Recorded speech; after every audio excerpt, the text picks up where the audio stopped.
नमस्कार, बहुत स्वागत है आप लोग का अनअकैडमी के इस प्लेटफॉर्म पे।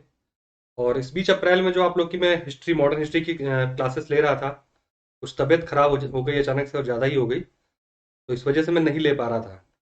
तो मैंने सोचा कि अप्रैल बीतते बीतते आप लोग सॉरी, अप्रैल को जब अभी बचे हुए कुछ दिन, तो उसमें मैं आप लोगों को एक रिवीजन का कंटेंट उपलब्ध करा दूं। तो चलिए उसके बारे में बताएंगे आपको। फिलहाल एक छोटा सा परिचय के साथ क्लास की शुरुआत करेंगे। मेरा नाम प्रशांत शुक्ला है, मैंने एमए किया है लोक प्रशासन विषय से। साथ में मैं एलएलबी हूँ। 3 सालों का टीचिंग एक्सपीरियंस उत्तर प्रदेश लोक सेवा आयोग की परीक्षाओं क्रम में। लोक प्रशासन वैकल्पिक विषय भी पढ़ाता हूँ, साथ में जीएस मेंस पेपर 2। कुछ बेसिक प्रोग्राम अनअकैडमी आप लोगों के लिए लेके आया है, उसको देख लीजिए, आप लोग जान लीजिए। फतेह नाम से ये एक स्कॉलरशिप टेस्ट सीरीज चल रही है। जो रैंक 1 आएगा उसको 100% स्कॉलरशिप मिलेगा, 1 साल का सब्सक्रिप्शन अनअकैडमी प्लस का। सेकंड थर्ड रैंक वालों को 50%, और रैंक 4 से लेकर 25 तक का 25% स्कॉलरशिप मिलेगा।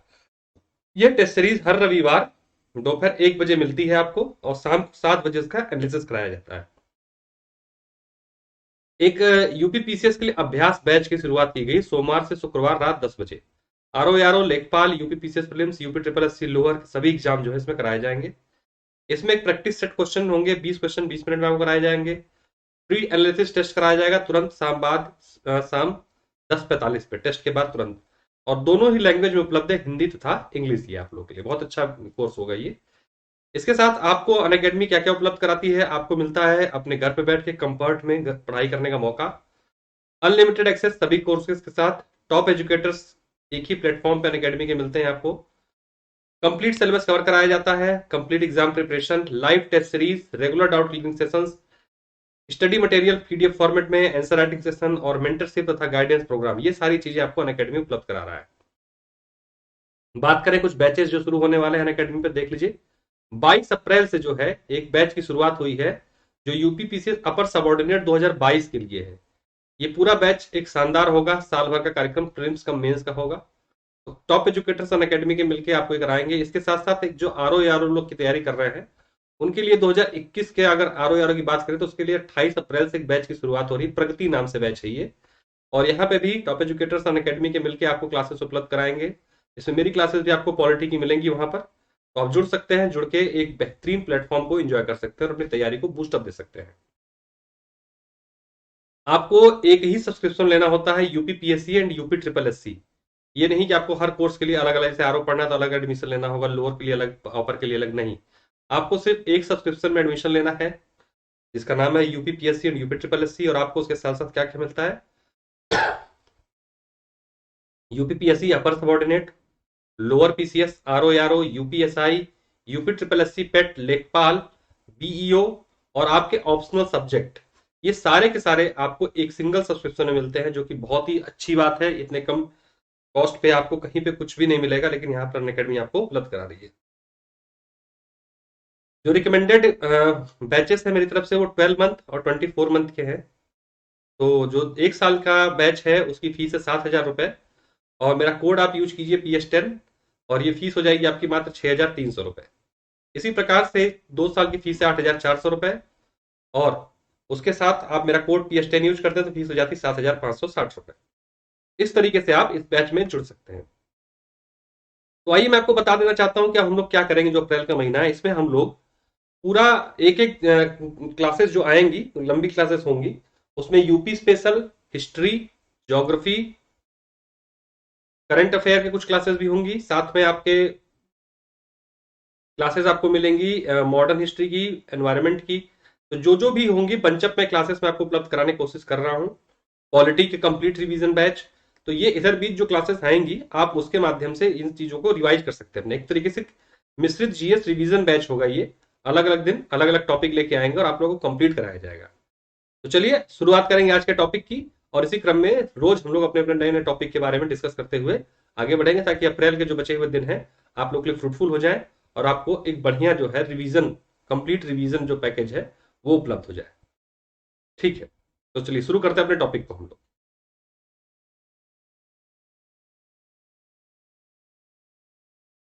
चलिए, तो हम लोग अपने टॉपिक की तरफ आगे बढ़ते हैं। पॉलिटी के कंप्लीट रिवीजन कराएंगे, और जो जो इंपॉर्टेंट टॉपिक है उन सभी टॉपिक्स को आज कवर करेंगे जहां से क्वेश्चंस जो है आते हैं एग्जाम में।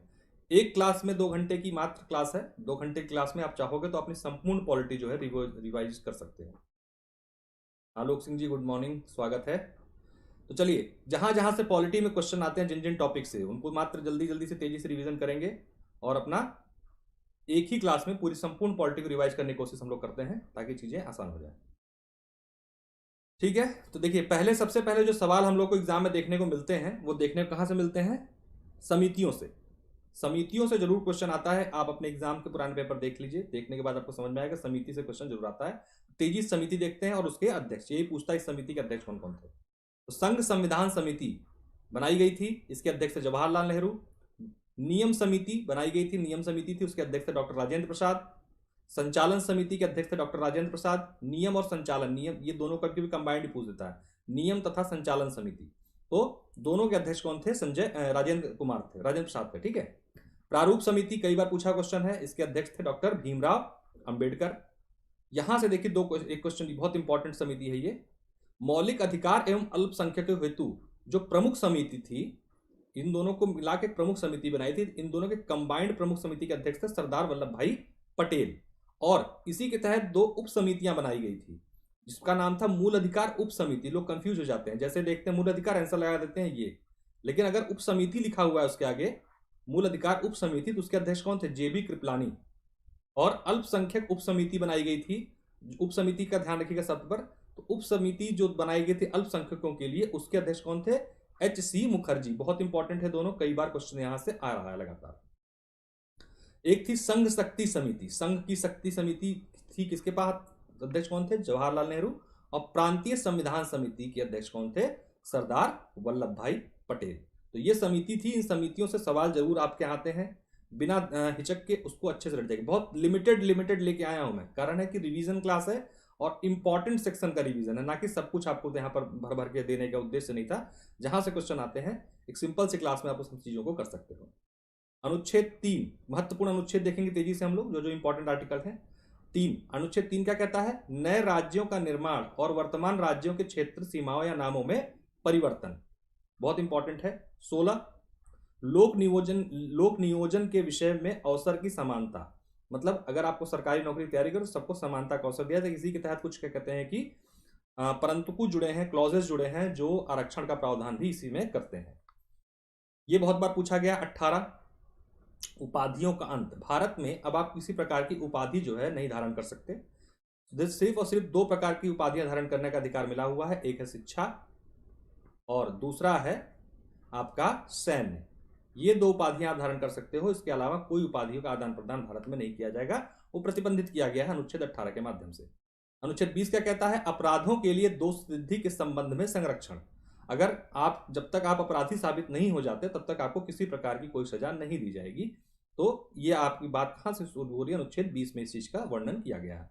अनुच्छेद 21 कई बार हुआ, पीसी 21 में भी या 20 में भी आया था क्वेश्चन ये। प्राण और दैहिक स्वतंत्रता का संरक्षण करने के लिए, ये मतलब आपकी जो है आपके प्राणों की और दैहिक स्वतंत्रता करने के लिए जो जो उसमें इंप्लीमेंटेशन होते हैं, बहुत इसका लगातार सुप्रीम कोर्ट जो है वर्णन करके बढ़ाता हुआ चला जा रहा है इस चीज को, आर्टिकल 21 को। तो ये कहां पर है? ये प्राण और दैहिक स्वतंत्रता अनुच्छेद 21। 21(1) नया है, कई बार पूछा गया है। 6 से 14 वर्ष तक के सभी बच्चों को निःशुल्क और अनिवार्य शिक्षा का अधिकार उपलब्ध कराता है। ये ध्यान रखिएगा, सभी 6 से 14 वर्ष के बच्चों के लिए निःशुल्क और अनिवार्य शिक्षा की बात करता है अनुच्छेद 21(a).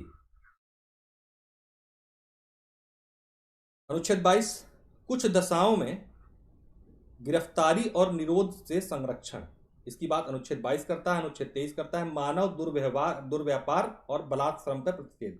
जो कबूतरबाजी या अंगों को बेचने खरीदने के लिए मानव का दुर्व्यापार होता है और जबरदस्ती श्रम कराया जाता है, जिसे बंधुआ मजदूरी कहते हैं, उस पर रोक लगाने का काम कौन करता है? अनुच्छेद 23।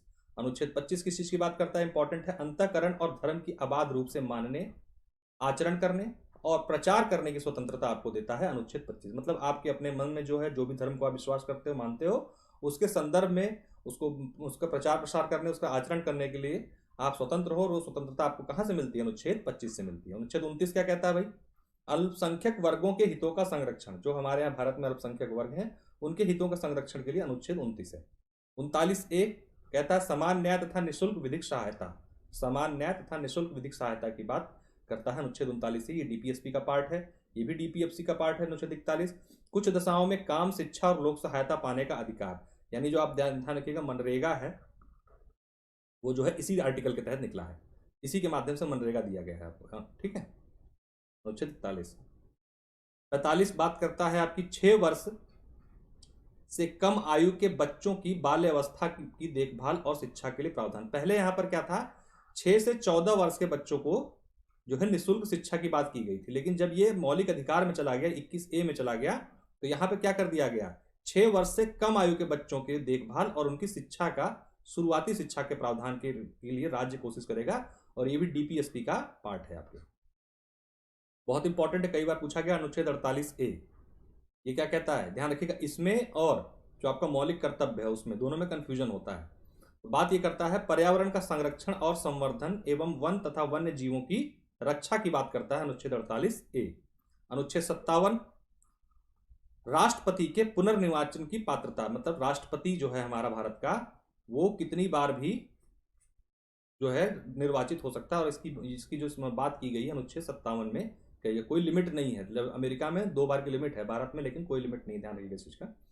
अनुच्छेद 60 राष्ट्रपति द्वारा शपथ या प्रतिज्ञान लेने की बात की गई है, वो कहाँ की गई है आपके अनुच्छेद 60 में की गई है। अनुच्छेद 66 किसकी बात करता है, उपराष्ट्रपति के निर्वाचन की बात करता है। ध्यान रखिए, अब जो ऐसे अनुच्छेद पूछने लगा है जो पहले परंपरागत रूप से नहीं पूछता रहा है, इसमें ये वाला अनुच्छेद ध्यान रखिएगा 85, यहां से क्वेश्चन अब आ सकता है, ये बहुत इंपॉर्टेंट है। संसद के सत्र, सत्रावसान और विघटन की बात जो की गई है वो बात की गई है अनुच्छेद 85 में की गई है। तो क्लियर रहिएगा इस चीज को लेकर। 85 आर्टिकल 85 में संसद के सत्र, सत्रावसान और विघटन की बात की गई है। सत्र, इस तीनों के शब्दों के बीच में अंतर जो होता है उसको समझ लीजिए जल्दी जल्दी। सत्र मतलब जो आपके सत्र चलते हैं, मानसून सत्र, शीतकालीन सत्र तथा बजट सत्र, ये 3 सत्र हैं। तो इनके संदर्भ में जो बात की गई अनुच्छेद 85 में की गई, सत्रावसान की बात, मतलब कि जो सत्र समाप्त होगा उसके बारे में प्रावधान, कैसे समाप्त होगा, कौन करेगा, वो बारे में बताया गया अनुच्छेद 85 में। और विघटन कि लोकसभा का विघटन जो होगा वो कौन करेगा, कैसे होगा, किस रीति से होगा, वो सारी बातें अनुच्छेद 85 में बताई गई है। अनुच्छेद 101 क्या कहता है, लोकसभा अध्यक्ष द्वारा अपने निर्णायक मत का प्रयोग, मतलब मान लीजिए किसी प्रकार कोई भी बिल आया, बिल पर मतदान हुआ और 50 मतलब कि 200 मतदान हो गया, 200 पॉजिटिव और 200 नेगेटिव मतदान हुआ, तो ऐसी दशा में आप क्या होगा कि लोकसभा का जो अध्यक्ष होगा नॉर्मली जो है मतदान में पार्टिसिपेट नहीं करता है, लेकिन टाई होने की दशा में जो है लोकसभा का अध्यक्ष जो है अपने निर्णायक मत का प्रयोग करके जिधर भी देना चाहे मत दे सकता है, और उसके माध्यम से जो भी होगा उस पर फैसला लिया जा सकता है, सकारात्मक या नकारात्मक रूप से। और वो ऐसा किस आर्टिकल के तहत करता है, आर्टिकल 101। 111 क्या कहता है, ध्यान रखिए इसको, वीटो शक्ति भी बोलते हैं राष्ट्रपति की। तो वीटो शक्ति का अगर कहेंगे, अगर घुमा क्वेश्चन पूछ दे आपसे कि वीटो शक्ति का वर्णन कहाँ किया गया है, तो अनुच्छेद 111 में। इसमें क्या है, संसद के दोनों सदनों द्वारा पारित विधेयक को राष्ट्रपति जो है अनुमति देता है, और इसके साथ साथ बहुत सारे ऑप्शन उसके पास उपलब्ध होते हैं। एक सेकंड बस, जरा चार्जिंग कम हो गई, लगा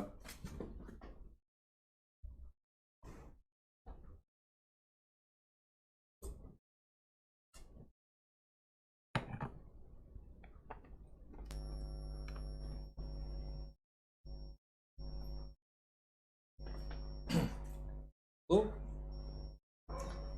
उसको अनुमति देने, मतलब उसके पास अधिकार बहुत हैं 3 प्रकार के। एक तो अनुमति दे देगा, पुनर्विचार के लिए लौटा देगा, या फिर हमेशा के लिए, मतलब कोई निश्चित समय नहीं है, उसको अनिश्चित काल के लिए अपने पास जो है रख सकता है, इसी को वीटो शक्ति बोली गई। तो 111 में दी गई है। 122 अनुच्छेद किस चीज के बारे में बात करता है, न्यायालयों द्वारा संसद की कार्यवाही की जांच न किया जाना, मतलब संसद की जो कार्रवाइयां होती हैं, संसद के तहत जो अंदर कार्रवाइयां हो रही हैं उसमें जांच पे प्रतिबंध लगाया गया है न्यायालय के द्वारा। न्यायालयों के लिए प्रतिबंधित है कि जो संसद की कार्रवाई है उसको आप किसी प्रकार का उसमें जांच नहीं कर सकते। और ये बात कहां दी गई है, अनुच्छेद 122 में दी गई है। अनुच्छेद 129 किस चीज की बात करता है, उच्चतम न्यायालय के अभिलेख न्यायालय होना है। अभिलेख न्यायालय का मतलब क्या होता है, अभिलेख न्यायालय का मतलब होता है कि ऐसा न्यायालय जो अपने अवमानना के लिए दंडित करने का अधिकार रखता हो, ऐसे न्यायालय को अभिलेख न्यायालय बोलते हैं। सुप्रीम कोर्ट और हाई कोर्ट भारत में अभिलेख न्यायालय है। इसके साथ साथ अभिलेख न्यायालय का अर्थ होता है ऐसा न्यायालय जिसके द्वारा वर्णित डिसीजन, कोई डिसीजन दिया है अगर उन्होंने, तो वो पूरे इंडिया में जो है और सेम मैटर पर एज ए रिकॉर्ड के रूप में यूज हो सकता है। तो 129 में अभिलेख न्यायालय, इसकी बात की जा रही है सिर्फ सुप्रीम कोर्ट की। और हाई कोर्ट वाला दिया गया है आपका 215, अनुच्छेद 215 में। 155 कहता है राज्यपाल की नियुक्ति की बात 155 में कही गई। 164 आर्टिकल क्लॉज 1 क्या कह रहा है, राज्यपाल द्वारा मुख्यमंत्री की नियुक्ति। मुख्यमंत्री की जो नियुक्ति होती है आपको पता है कि राज्यपाल करता है, और मुख्यमंत्री की सलाह पर अन्य मंत्रियों की नियुक्ति भी राज्यपाल करता है। और ये बात कहाँ की गई है, आर्टिकल 164(1) में। 165 बहुत इंपॉर्टेंट, कई बार पूछा जा चुका सवाल यहाँ से, राज्य के महाधिवक्ता के बारे में बात की गई है। जो भारत राज्य का सबसे बड़ा एडवोकेट होता है या विधिक सलाहकार होता है राज्य सरकार का, उसे राज्य का महाधिवक्ता बोलते हैं, और उसकी बात अनुच्छेद 165 में की गई है। 169 बहुत इंपॉर्टेंट, राज्यों में विधान परिषदों का उत्थान तथा सृजन। मतलब राज्य जो विधान परिषद होती है, जो राज्य की संरचना है विधायिका की, वो कैसे कैसे बनती है, विधानसभा, विधान परिषद तथा राज्यपाल। ये हमेशा जरूरी नहीं कि हर राज्य में विधानसभा हो या विधान परिषद हो ही, लेकिन प्रावधान है, राज्य चाहे तो कर सकते हैं। तो इसकी बात जो है कही गई अनुच्छेद 169 में, कैसे कैसे बनाया जाएगा, कैसे समाप्त होगा, ये चीजें की जाएंगी। अगर आप लोगों को डिटेल पॉलिटी चाहिए तो प्लस पर मेरी क्लासेस डिटेल पॉलिटी की चल रही हैं, शाम को 6:15 बजे 6:15 PM पर, जिसमें हर टॉपिक को बहुत विस्तृत तरीके से पढ़ाया जा रहा है। वहां पे प्लस पे आप जा सकते हैं, एडमिशन ले सकते हैं। और उस पर एडमिशन लेने के लिए, अनअकैडमी किसी भी कोर्स में एडमिशन लेने के लिए, या फ्री प्रोडक्ट को अनलॉक करने के लिए आप PS10 कोड का यूज कीजिएगा, तो आपको 10% का डिस्काउंट मिल जाएगा। और फ्री प्लान जो है, फ्री टेस्ट सीरीज वगैरह जो चल रही है अनअकैडमी लर्निंग ऐप पर, उसको भी आप अनलॉक करके फ्री में उसका लाभ ले सकते हैं। लेकिन आप PS10 कोड यूज करके उसको अनलॉक कर लीजिएगा, आपको कोई दिक्कत नहीं आएगी। 215 मैंने बताया कि उच्च न्यायालय का अभिलेख न्यायालय होना। 231 दो या दो अधिक राज्यों के लिए एक ही उच्च न्यायालय। ठीक है, कई राज्यों में ऐसी व्यवस्था है, जैसे आप देखोगे चंडीगढ़ हाईकोर्ट पंजाब और हरियाणा का कंबाइंड हाईकोर्ट है, तो वो किसके तहत है, कैसे उसको बनाया गया, 231 आर्टिकल में इस बात का प्रावधान किया गया है। 239 AA दिल्ली के संबंध में विशेष उपबंध करता है, आर्टिकल 239 AA। 249 बहुत इंपॉर्टेंट, लगातार 2016 PCS, 17 PCS, 18 PCS, 19 PCS। 19 का तो पता नहीं, लेकिन हाँ इन 3 साल लगातार यहाँ से सवाल आपके आए हैं। ठीक है, तो उसके बाद 49 क्या कहता है, राज्य सूची के विषय के संबंध में राष्ट्रीय हित में विधि बनाने की संसद की शक्ति। अगर कोई मसला ऐसा होता है, इसको लगता है कि राष्ट्रीय हित में संसद जो है विधि बना सकती है, इसका ताजा एग्जाम्पल है आपका कृषि बिल। ठीक है, कृषि बिल ताजा एग्जाम्पल है राष्ट्र हित में, क्योंकि कृषि जो है राज्य सूची का विषय है, लेकिन बनाया बिल किसने, संसद ने। तो ऐसा है कि राज्य सूची का विषय है, लेकिन विशेष उसमें क्या हुआ, राष्ट्र हित को ध्यान में रखते हुए, संपूर्ण राज्य देश के किसानों के हित देखते हुए गवर्नमेंट ऑफ इंडिया ने ये बिल बना दिया है, और ये बनाया इसी आर्टिकल के तहत 249। 253 अंतर्राष्ट्रीय करारों को प्रभावी बनाने के लिए विधान। मतलब अगर आपने किसी देश के संग समझौता किया, मान लीजिए हमने अमेरिका के साथ कोई समझौता किया, या बांग्लादेश, इसका भी एग्जाम्पल आप लोग बता देता हूं कि हमने क्या किया कि बांग्लादेश के साथ भूमि का आदान प्रदान किया था 2017 या 18 की, 17 या 16 में। तो हमने अपना कुछ पार्ट और उनका कुछ पार्ट इधर उधर करके अपना जो विवाद था उसे समाप्त कर दिया। तो ये क्या था, एक अंतर्राष्ट्रीय करार था हमारा।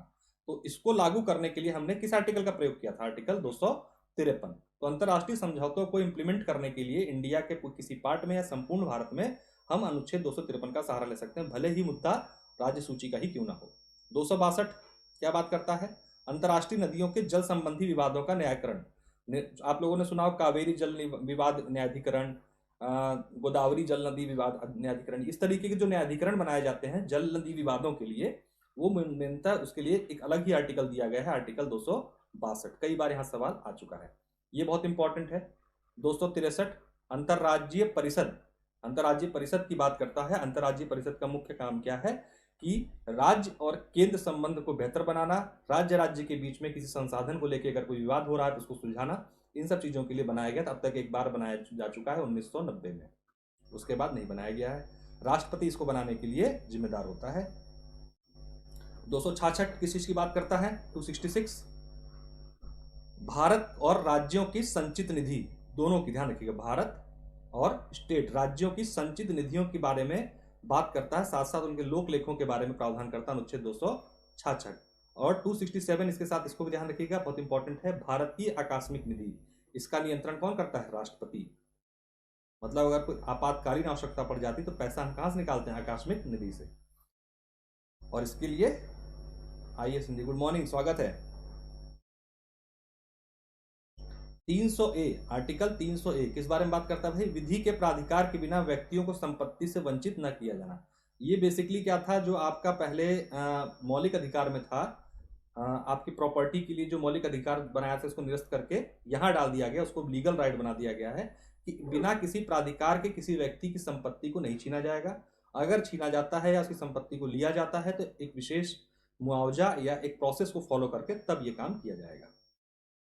330 बात करता है लोकसभा में अनुसूचित जाति और अनुसूचित जनजातियों के लिए सीटों का आरक्षण, SC ST के सीटों का आरक्षण की बात अनुच्छेद 330 करता है। 331 बहुत इंपॉर्टेंट है, लोकसभा में आंग्ल भारतीय समुदाय का प्रतिनिधित्व, जो कि अब समाप्त कर दिया गया, ध्यान रखिएगा, इसलिए इंपॉर्टेंट है, पूछ सकता है। तो 332 क्या करता है? राज्यों की विधानसभाओं में अनुसूचित जातियों और जनजातियों के लिए स्थानों का आरक्षण। तो लोकसभा के लिए SC ST का आरक्षण 330 और राज्यों के लिए SC ST का आरक्षण 332। 338 क्या कह रहा है? राष्ट्रीय अनुसूचित जाति आयोग। Rajneesh UPPSC exam Tiwari, excellent revision sir, स्वागत है रजनीश जी, पूरा रिवाइज करा देंगे 2 घंटे में, पूरी पॉलिटी कंप्लीट, बने रहिए। फिर इसके बाद आप लोग को अगर इतनी क्लास कर लोगे तो पॉलिटी में अगर मान लीजिए 20 सवाल आता है किसी एग्जाम में, तो 20 में से गारंटी है 15 प्लस यहीं से कर लोगे मात्र 2 घंटे क्लास में। 338 राष्ट्रीय अनुसूचित जाति आयोग। 338A किस चीज की बात करता है? राष्ट्रीय अनुसूचित जनजाति आयोग। पहले कंबाइंड था, फिर बाद में इसको अलग कर दिया गया और अनुसूचित जाति जनजाति के लिए दोनों के लिए अलग अलग आयोगों का निर्धारण किया गया। 240 राष्ट्रीय पिछड़ा वर्ग आयोग की बात करता है। 343 संघ तथा संघ की राजभाषा हिंदी और लिपि क्या होगी? देवनागरी। 344 राजभाषा आयोग की बात करता है। 350A प्राथमिक स्तर पर मातृभाषा में शिक्षा की सुविधाएं इंपॉर्टेंट है, क्योंकि नई शिक्षा नीति के तहत भी आपकी बात की जा रही है किसकी? मातृभाषा में शिक्षा, कहां पर? प्राथमिक स्तर पर, इसलिए पूछ सकता है ये आर्टिकल कि प्राथमिक स्तर पर मातृभाषा में शिक्षा की सुविधाएं के लिए भारतीय संविधान में कौन सा अनुच्छेद का वर्णन है? तो अनुच्छेद 350A। ठीक, तो ये हो गया आपके इंपॉर्टेंट आर्टिकल। इतना कर लोगे तो यहां से क्वेश्चन जरूर फंस जाता है। अब हम लोग बात करेंगे संविधान के प्रमुख भागों की, जो इंपॉर्टेंट भाग हैं जहां से क्वेश्चन जो है उठ रहे हैं।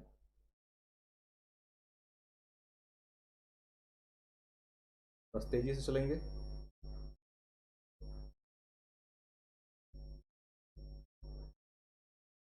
चलिए, तो कुछ इंपॉर्टेंट पार्ट जो हमारे उसमें है उसको देख लेते हैं फटाफट हम लोग।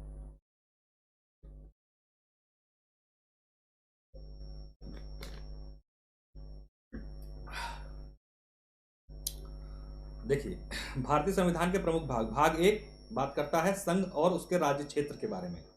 भाग 1 किसकी बात कर रहा है? संघ और उसके राज्य क्षेत्र। भाग 2 बात करता है नागरिकता की, जो नागरिकता कैसे समाप्त की जा सकती है या नागरिकता कैसे प्राप्त की जा सकती है, तो इन दोनों के बारे में बात करता है आपका भाग 2। भाग 3 मौलिक अधिकार का वर्णन करता है। भाग 4 DPSP की बात करता है। भाग 4A मौलिक कर्तव्यों की बात करता है। सर एंथ्रोपोलॉजी ऑप्शनल कैसा रहेगा UPPCS में, प्लीज बताइए। बहुत बढ़िया है एंथ्रोपोलॉजी, इस टाइम पे काफी अच्छा नंबर आ रहा है, और खास तौर से अगर इंग्लिश मीडियम में हो तो और अच्छे बात है भाई, इंग्लिश मीडियम का बोलबाला चल रहा है, तो अगर इंग्लिश में एंथ्रोपोलॉजी आप ले सकते हैं तो ले लीजिए। हिंदी में भी अच्छे नंबर दे रहा है वो, इंग्लिश में काफी बेहतर है, अगर इंग्लिश में कर सकते हैं तो इंग्लिश ज्यादा फायदेमंद रहेगा। स्केलिंग खत्म कर दी गई है, ऐसी दशा में ऐसे ऑप्शनल जो टेक्निकली नंबर ज्यादा देते हैं उनको रखने में फायदा है रजनीश, तो आप रख सकते हैं, अगर आप कर सकते हैं तो रख सकते हैं, कोई समस्या नहीं है। एंथ्रोपोलॉजी बढ़िया सब्जेक्ट है और हमेशा कारगर रहेगा। ये दिक्कत ये नहीं कि अगर स्केलिंग होती भी है बाद में भविष्य में मान लीजिए, तब भी ऐसा नहीं कि खराब हो जाता है, ये काम तब भी करता है ये, ठीक है, तो कर सकते हैं आप आराम से। तो भाग 4A मौलिक कर्तव्य की बात करता है। मैं स्पेशल क्लास पर कल से, जो अनअकैडमी की स्पेशल क्लास है उस पर कल से जो है 4 क्लासेस लेके आऊंगा, बहुत इंपॉर्टेंट। उसमें हम क्या करेंगे, जो मेंस पेपर PCS के हुए हैं, GS के 1, 2, 3, 4, इन चारों पेपरों का 4 दिन में डिटेल एनालिसिस करेंगे।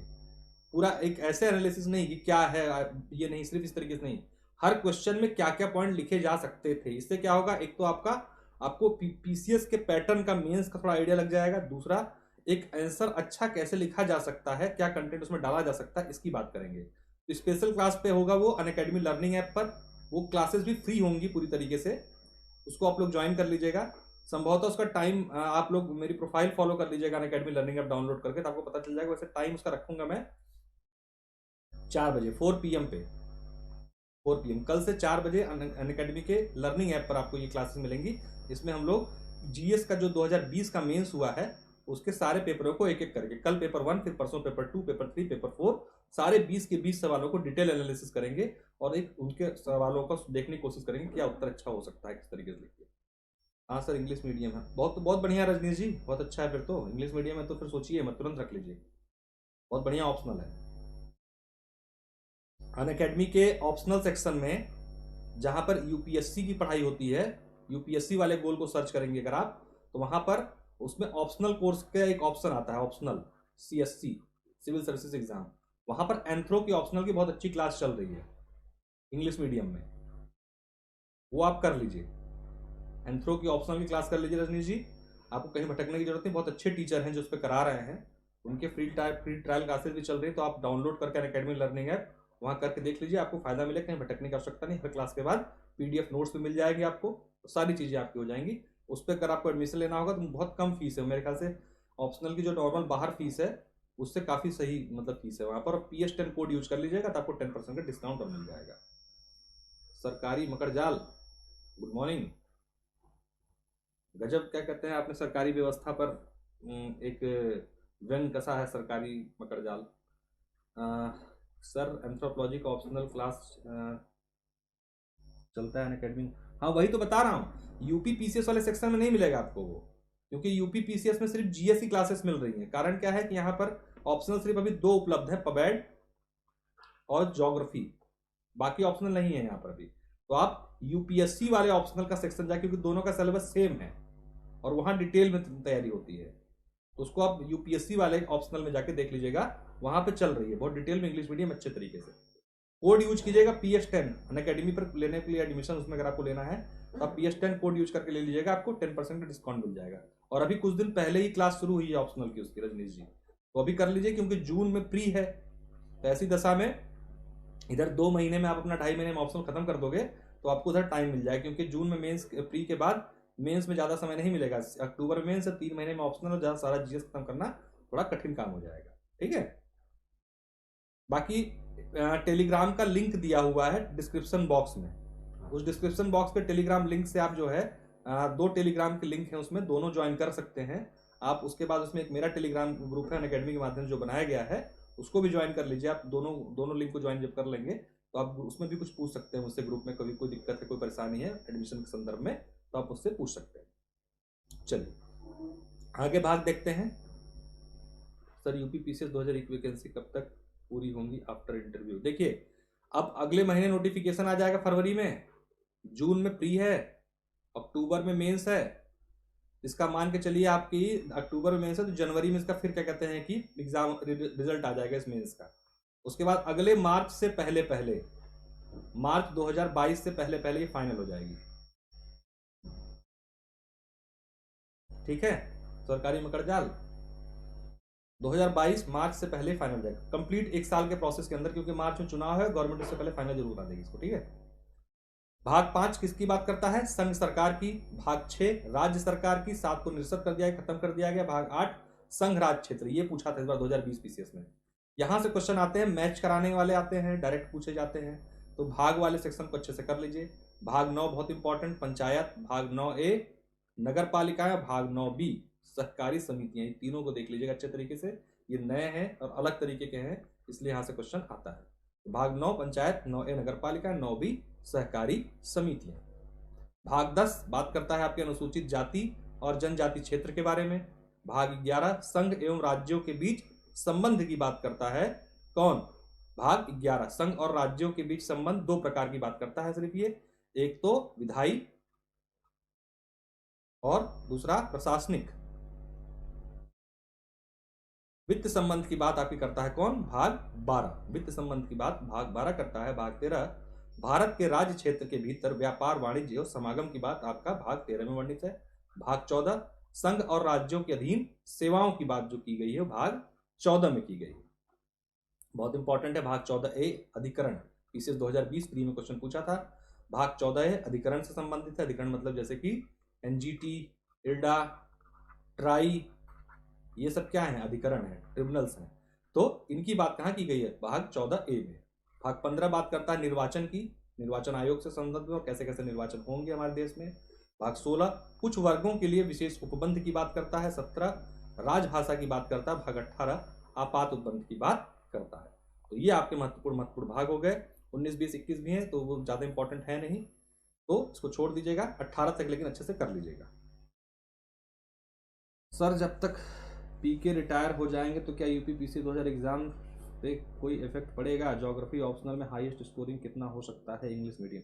आने को 300 प्लस भी आए हैं भाई, ठीक है। ज्योग्राफी में 300 प्लस भी आए हैं, जो मार्कशीट दिख रही है उसमें 300 प्लस भी हैं ज्योग्राफी ऑप्शनल में लोगों के नंबर। तो कोई दिक्कत नहीं। देखिए एक बार जो कोई व्यवस्था शुरू हो जाती है ना तो बड़ी मुश्किल से बदलती है, तो ऐसी बहुत दिक्कत नहीं कि रिटायर हो जाएंगे तो यहाँ पे व्यवस्था बंद हो जाएगी। ऐसे आदमी तो जितना जल्दी रिटायर हो जाता ठीक है, ठीक है। तो रिटायर हो जाने दीजिए इनको, कोई समस्या नहीं हो सकता। इनसे अच्छा और समझदार आदमी कोई आ जाए तो और तेजी से काम करा सकता है, ऐसा नहीं कि यही एकमात्र है, ठीक है। तो हो सकता है कि आ जाए, कोई अच्छे आ जाए, हो सकता है खराब भी आ जाए, कोई गारंटी नहीं होती किसी चीज़ की ना। तो हर समय कौन रहेगा कौन नहीं रहेगा इसके लिए क्या किया जा सकता है, लेकिन कोई विशेष अंतर नहीं आने वाला है। सर एक क्वेश्चन और, सर आर 2021 की वैकेंसी कब तक फाइनल होने की उम्मीद है? देखिए दोनों ही लगभग आसपास ही फाइनल होगी। कारण क्या है, आरओ की परीक्षा जो है आपकी अगस्त में प्री है। आप लोगों ने देखा होगा कि आरओ के पेपर में प्री और मेंस में ज़्यादा अंतर नहीं देता है वो। तो अगस्त में प्री है तो उस दिसंबर में उसका मेंस दिया हुआ है कैलेंडर में, तो गैप तो ज़्यादा है।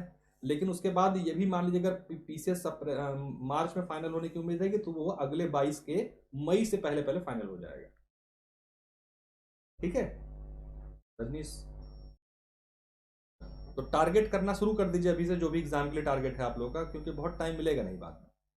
अंतरिम सरकार में जो था कुछ सदस्य थे जो बनाए गए थे और उनको कुछ विभाग बांटे गए थे, तो वहां से भी क्वेश्चन हम लोग एग्जाम में देखने को काफी बार मिले हैं। तो वहां से देख लेते हैं। जवाहरलाल नेहरू के अंतर्गत कौन से विभाग थे? राष्ट्रमंडल तथा विदेशी मामले। विदेशी मामले और राष्ट्रमंडल जो था वो आपका जवाहरलाल नेहरू के अंडर में था। सरदार पटेल के अंडर था गृह, सूचना और प्रसारण। वेलकम सरकारी जी। राजेंद्र प्रसाद के तहत क्या था, कौन सा विभाग इनके अंडर था? खाद्य एवं कृषि। जॉन मथाई उद्योग एवं नागरिक आपूर्ति। जगजीवन राम श्रम। सरदार बलदेव सिंह रक्षा, ठीक है। तो इस तरीके से इनको देख लीजिएगा, यहाँ से क्वेश्चन 100% आता है। लियाकत अली खान के पास था वित्त विभाग। आसफ अली रेलवे व परिवहन। सी राजगोपालाचारी शिक्षा एवं कला। आई चुंद्रीगर वाणिज्य। गजनफर अली खान स्वास्थ्य। और जोगेंद्र नाथ मंडल विधि। तो इस तरीके से जो है ये सदस्य थे, उनके पास निम्न विभाग दिए गए थे इनको, उसके ये लोग। अब कुछ वन लाइनर फैक्ट पे आ जाते हैं हम लोग, जो आपके पॉलिटी के पॉइंट ऑफ व्यू से एग्जाम में इंपॉर्टेंट है, उनको देख लीजिए फटाफट।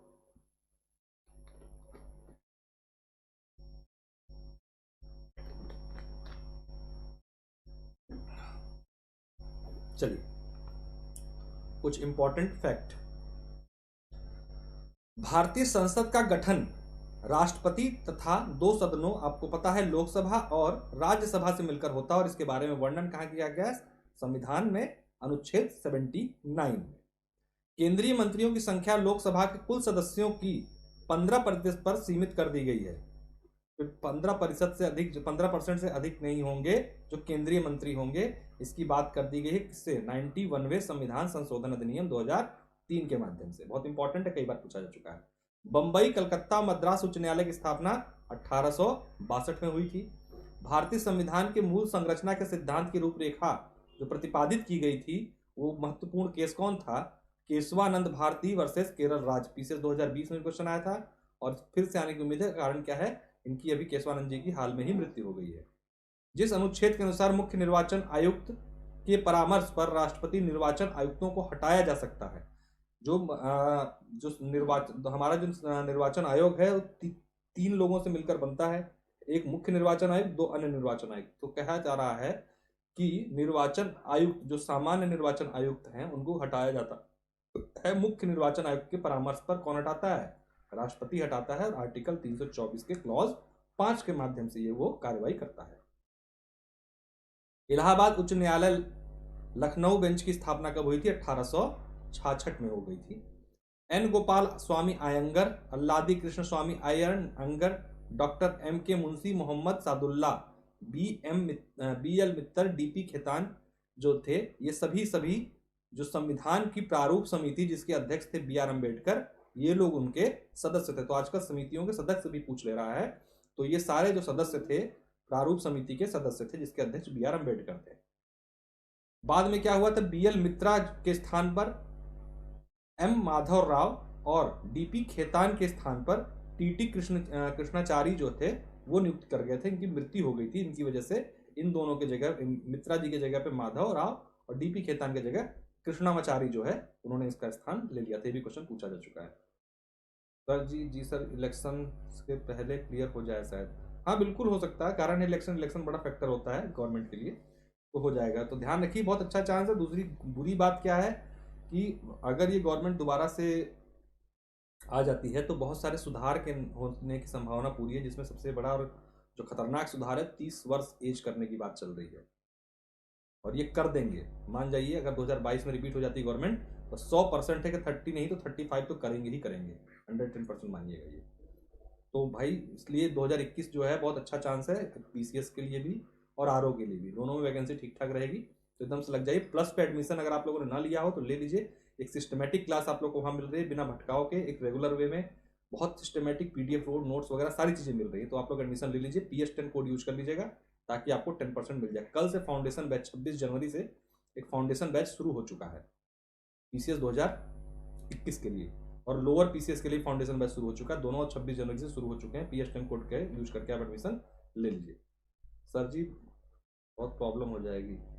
हाँ इसीलिए तो कह रहा हूँ, प्रॉब्लम होने से पहले ये भाई 2021 जो है इसमें काफ़ी वैकेंसी आएगी, क्योंकि चुनाव है, इसी में कहीं ना कहीं लटक जाइए तो 5 साल का एक्सटेंशन मिल ही जाएगा ना कम से कम। कोशिश ये रखिए इतनी, ठीक है। तो अपनी तैयारी इस टाइम पे एकदम शुरू कर दीजिए बढ़िया तरीके से।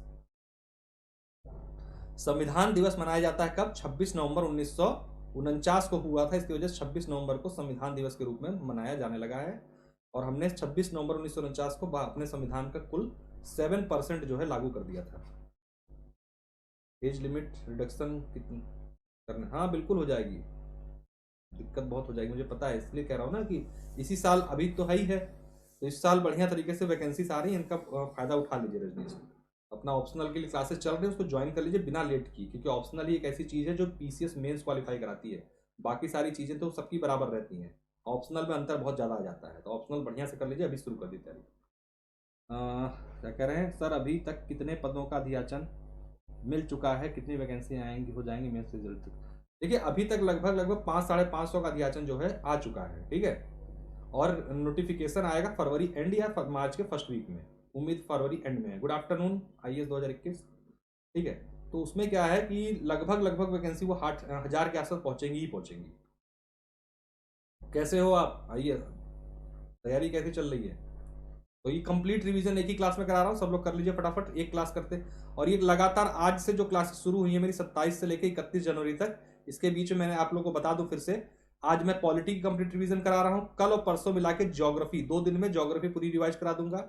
उसके बाद अगली क्लास में यूपी स्पेशल पूरा रिवाइज एक क्लास में करा दूंगा, और उसके बाद एनवायरमेंट एक ही क्लास में पूरा रिवाइज करा दूंगा। यानी कि 31 जनवरी तक इन 4-5 दिनों में मैं इन सब चार चीजें, पॉलिटी, ज्योग्राफी, यूपी और इन्वायरमेंट, ये कंप्लीट रिवीजन कराऊंगा अलग अलग दिन। आज जैसे पॉलिटी है तो कल परसों 2 दिन मिला के ज्योग्राफी, उसके बाद नेक्स्ट डे यूपी और उसके नेक्स्ट डे एनवायरमेंट। 31 तक सब कुछ खत्म करा दूंगा।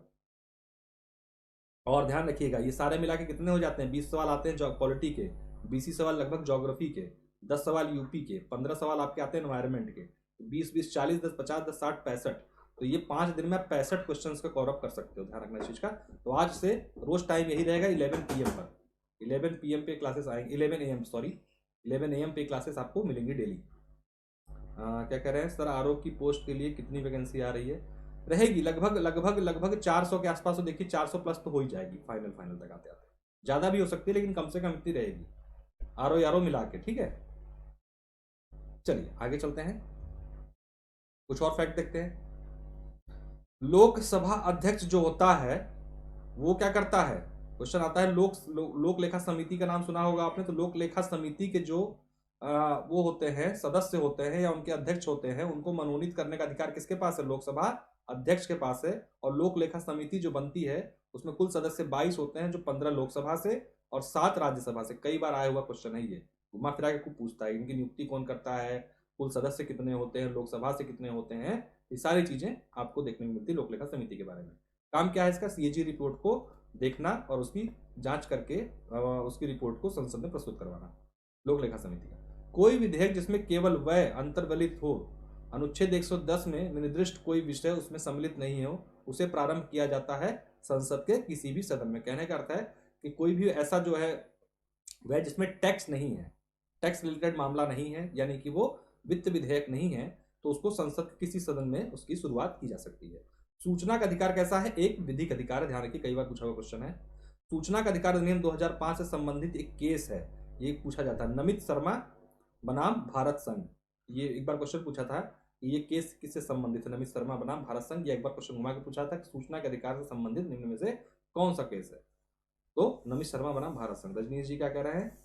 आरओ की पोस्ट 150 के आसपास, हाँ ज्यादा ही रहेगी, 150 से तो ज्यादा ही रहेगी, लगभग 200 के आसपास रहेगी आरओ।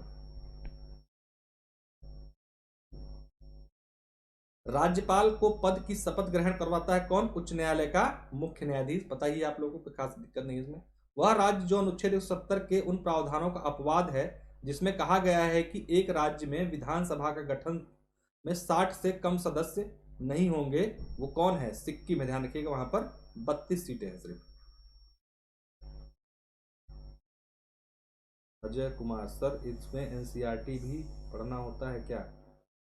हाँ, एनसीईआरटी पढ़ लेंगे तो अच्छी बात है, कोई दिक्कत नहीं है एनसीईआरटी। लेकिन अगर आप नहीं पढ़ रहे हैं, क्योंकि अब एनसीईआरटी का देखिए समय निकल चुका है, पीसीएस का एग्जाम जून में है, अब अगर आप एनसीईआरटी पढ़ेंगे तो उतना कवरअप नहीं हो पाएगा। हाँ, कुछ टॉपिक की जैसे पॉलिटी हो गया और ज्योग्राफी हो गया, इनकी एनसीईआरटी कर लीजिए। बाकी आप जो क्लासेस अनअकैडमी पे चल रही हैं, एक फाउंडेशन बैच, उसको ज्वाइन कर लीजिए प्लस पर। कल से ही शुरू हुआ है बैच, 26 जनवरी शुरू हुआ है, उसको ज्वाइन कर लीजिए आप लोग। तो क्या होगा, आपको कहीं भटकने की जरूरत नहीं पड़ेगी, जो क्लासेस जैसे जैसे चल रही हैं उसको उसी सिस्टम में फॉलो करते चले जाइए बस, तो काम हो जाएगा। वहां पर एनसीईआरटी का भी कंटेंट नोट्स बना के उपलब्ध कराए जा रहे हैं, बाकी अच्छे स्टैंडर्ड बुक से भी नोट्स वहां पर बनाए जाते हैं, करवाए जाते हैं, तो बहुत दिक्कत आपको आएगी नहीं फ्री में। तो अच्छे तरीके से आप अगर अभी से लग जाएंगे तो काम आपका हो जाएगा। क्या कह रहे हैं सरकारी जी? सर, आज के इस युग में जहां सरकार प्रतियोगी छात्र की दुश्मन बनी है, वहां आप जैसे टीचर्स मोटिवेट करते हैं इस सिस्टम से लड़ना है बिना रुके। Very very thank you, welcome. बिल्कुल बिल्कुल, देखिए समस्या तो है ही है, लेकिन जीना भी इसी में है, तो क्या कर सकते हैं सरकारी जी। तो भैया इसलिए आप लगे रहिए, कोई दिक्कत है नहीं। और ऐसा नहीं है कि अगर लगे तो कुछ नहीं मिलेगा, मिलेगा जरूर, थोड़ा वेट कर लीजिए, थोड़ा एक सिस्टमेटिक वे में तैयारी कर लीजिए, सब सही हो जाएगा। वेलकम रजनीश जी आपका भी। चलिए आगे चलते हैं। जम्मू कश्मीर में संविधान के जिस अनुच्छेद के तहत जो है विशेष प्रावधान दिया गया था, है नहीं था, कभी खत्म हो चुका है, अनुच्छेद 370। संसद के दोनों सदनों के निर्वाचित सदस्य राज्यों की विधानसभाओं के निर्वाचित सदस्य एवं दिल्ली और पुदुचेरी विधानसभाओं के निर्वाचित सदस्य मिलकर जो बनाते हैं उसका नाम है निर्वाचक मंडल।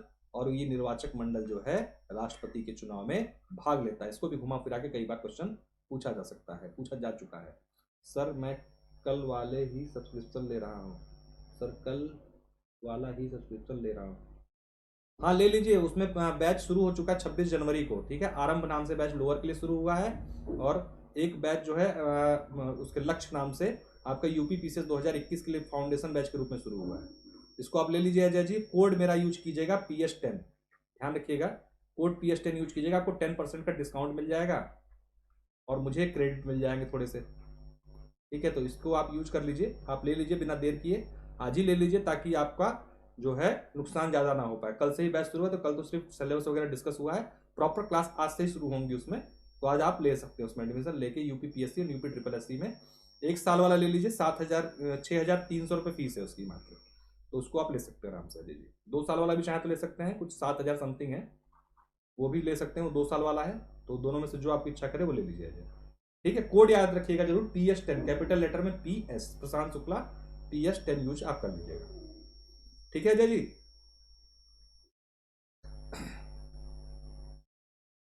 तो बिना लेट किए ले लीजिए, क्योंकि उसमें क्लासेस आज से ही एग्जैक्टली रन कर रही हैं, कल सब सिलेबस वगैरह डिस्कस हुआ था, आज जो है प्रॉपर क्लास आज से शुरू हो जाएंगी सारी चीज़ों की। और वहां पर आप मेरी शाम को 6:15 बजे प्लस पर क्लासेस मेरी चलती हैं, प्लस पर क्लासेस 6:15 बजे चल रही, पीसीएस के लिए ही डिटेल्ड और रिफाइंड बैच पॉलिटी का चला रहा हूँ, उसको आप कर लोगे तो उस बैच के बाद आपको पॉलिटी में कभी कोई समस्या नहीं आएगी। 6:15 बजे प्लस पर जब आप एडमिशन ले लोगे तो आपको मिल जाएगा, वहां पर मैं सर्च कर लेना, मेरी प्रोफाइल फॉलो कर लेना, ठीक है। और इस पे आप टेलीग्राम लिंक है डिस्क्रिप्शन बॉक्स में अजय जी, टेलीग्राम लिंक है, उसको आप ज्वाइन कर लो टेलीग्राम को, और 2 टेलीग्राम लिंक है, दोनों ज्वाइन कर लो उस पर। और बाकी आपको कोई विशेष दिक्कत परेशानी कभी भी आए, अगर लाइव क्लास में नहीं भी होंगे तो आप उस पर मुझसे पूछ सकते हो। 2 टेलीग्राम लिंक है। आनुपातिक प्रतिनिधित्व पद्धति के अनुसार एकल संक्रमणीय मत प्रणाली द्वारा निर्वाचन किया जाता है किसका? भारत के राष्ट्रपति का। ये देखिए, तो ध्यान दीजिएगा, निर्वाचक मंडल जो है ये बड़ा इंपॉर्टेंट है, यहाँ से क्वेश्चन कई बार पूछता है कि राष्ट्रपति के निर्वाचक मंडल में कौन कौन शामिल होता है। तो कौन कौन होता है? संसद के जो दोनों सदन यानी लोकसभा और राज्यसभा के कौन? निर्वाचित सदस्य। ध्यान रखिएगा, सिर्फ निर्वाचित होते, मनोनीत नहीं। सर उसमें कंप्लीट कोर्स, हाँ एकदम कंप्लीट और डिटेल कोर्स होगा, उसमें किसी प्रकार की कोई दिक्कत नहीं रहती है। पूरा एकदम सिस्टमेटिक वे में धीरे धीरे क्लास चलती है एकदम। आपको जब तक समझ में नहीं आता 2 बार 4 बार जितनी बार आप पूछना चाहें पूछिए, कोई समस्या नहीं है। हर 3 क्लास के बाद चौथी क्लास जो होती है, पिछले 3 क्लास का डाउट सेशन और रिवीजन ही होती है। तो आप चौथी क्लास हमेशा, जो भी 3 क्लास के बाद चौथी क्लास होगी उसमें डाउट सेशन और रिवीजन होगा पूरा क्लियर तरीके से। फिर उसके बाद आप आराम से जो है अपनी चीज़ों को कर सकते हैं, ऐसी कोई दिक्कत नहीं रहेगी। आप वहाँ पर कुछ भी पूछ सकते हैं। और जस्ट क्लास के बाद आपको पीडीएफ मिल जाएगा, तो आप कहीं आपको नोट्स के चक्कर में नहीं पड़ना है, उसकी का प्रिंट आउट निकालिए, पढ़ने लगिए, और अपने नोट्स को रिवाइज करने के बाद फिर अपना आपको डाउट लगता है पढ़ने के बाद तो अपने टीचर से पूछ सकते हैं डाउट सेशन क्लियर में, या फिर नॉर्मल क्लास में भी। बाकी आप डिस्क्रिप्शन बॉक्स में लिंक है टेलीग्राम का, उसको भी आप ज्वाइन कर लीजिए। उस अगर आप लाइव क्लास में नहीं भी पूछ पा रहे हैं कुछ, तो मुझसे पूछ सकते हैं यार, मैं आपको वहाँ भी बता दिया करूँगा क्या दिक्कत क्या परेशानी है। सिर्फ वो नहीं, पीसीएस की किसी भी समस्या के बारे में निराकरण आपको चाहिए तो वो हो जाएगा, सिर्फ कोर्स से रिलेटेड ना हो, कुछ भी हो, कुछ भी पूछ सकते हैं। ठीक है अजय? तो इस हिसाब से आप अपना कोर्स में एडमिशन ले लो। 6:15 बजे पॉलिटी की मेरी क्लास कर लेना। ज़्यादा क्लास नहीं निकली है, 4-5 क्लास निकली हुई है बहुत डिटेल में। कल मैंने supreme court, high court, district court तीनों मिला के कंप्लीट क्लास कराई 1.5 घंटे की, और उसके बाहर उस टॉपिक से पर्टिकुलर क्वेश्चन कोई आएगा नहीं, उसको करके देखो आप, मजा आएगा आपको। ओके चलिए, तो हम बात कर रहे हैं राष्ट्रपति के निर्वाचक मंडल में कौन कौन शामिल होते हैं। तो पहले ध्यान देखिएगा, संसद के दोनों सदनों यानी लोकसभा राज्यसभा के निर्वाचित सदस्य, और राज्य की विधानसभा जो होती है उसके भी निर्वाचित शब्द पर ध्यान दीजिएगा, क्योंकि मनोनीत शब्द, मनोनय जो शब्द है वो कुछ लोगों का मनोनीत करता है राष्ट्रपति दोनों सदनों में, और राज्यपाल करता है कहां पर? विधानसभा विधान परिषद में। तो मनोनीत सदस्य नहीं होते हैं इसके निर्वाचक मंडल में, सिर्फ निर्वाचित सदस्य, और साथ में दिल्ली और पुद्दुचेरी की जो विधानसभाएं हैं वहां के निर्वाचित सदस्य। तो ये 3 लोग मिलकर जो है राष्ट्रपति का निर्वाचक मंडल बनाते हैं। ओके अजय, ध्यान देना इस बात का, जो मैंने बताया उसको ले लो। और मेरी क्लास पॉलिटी की 6:15 बजे चल रही है, बाकी क्लासेस भी चल रही है, आप उनको प्लस प्यार से एंजॉय कर सकते हो। तो कंप्लीट रिवीजन क्लास चल रही पॉलिटी की, एक ही क्लास में हम लोग संपूर्ण पॉलिटी रिवाइज कर लेंगे। तो आप लोग जुड़े रहिए, और लोगों को भी लिंक भेज दीजिए ताकि और लोग भी जुड़ जाएं जो लोग करना चाहते हैं इस क्लास को। इसमें जो भी जहां जहां से क्वेश्चन उठता है, देखिए संपूर्ण पॉलिटी तो पढ़ा देना एक क्लास में पॉसिबल नहीं है, लेकिन हाँ जहां जहां से क्वेश्चन होता है उस सारी चीजों को कवर अप जरूर करा सकते हैं। आइए आगे, लाइक भी कर दीजिएगा आप लोग एक बार। यदि भारत के राष्ट्रपति, ठीक है तो निर्वाचक मंडल समझ में आ गया।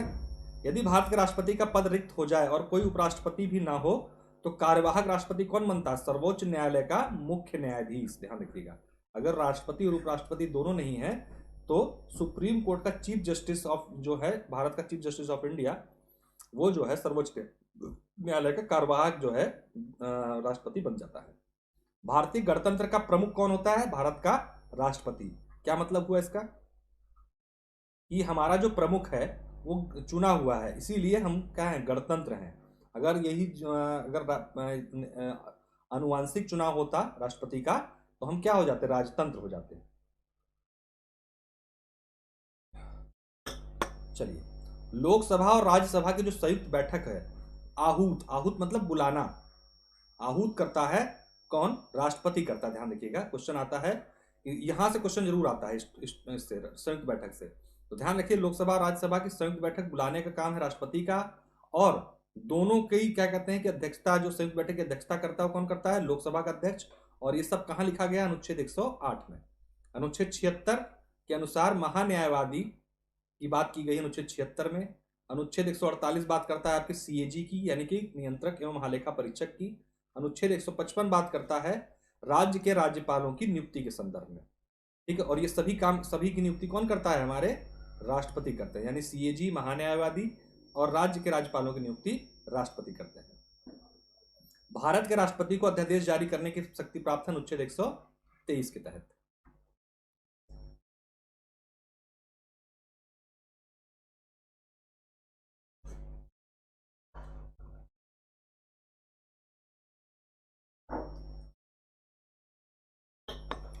राष्ट्रपति को उच्चतम न्यायालय के परामर्श जो है, राष्ट्रपति जो है उच्चतम न्यायालय से परामर्श लेता है विधिक मामलों में, और अनुच्छेद 143 के तहत लेता है।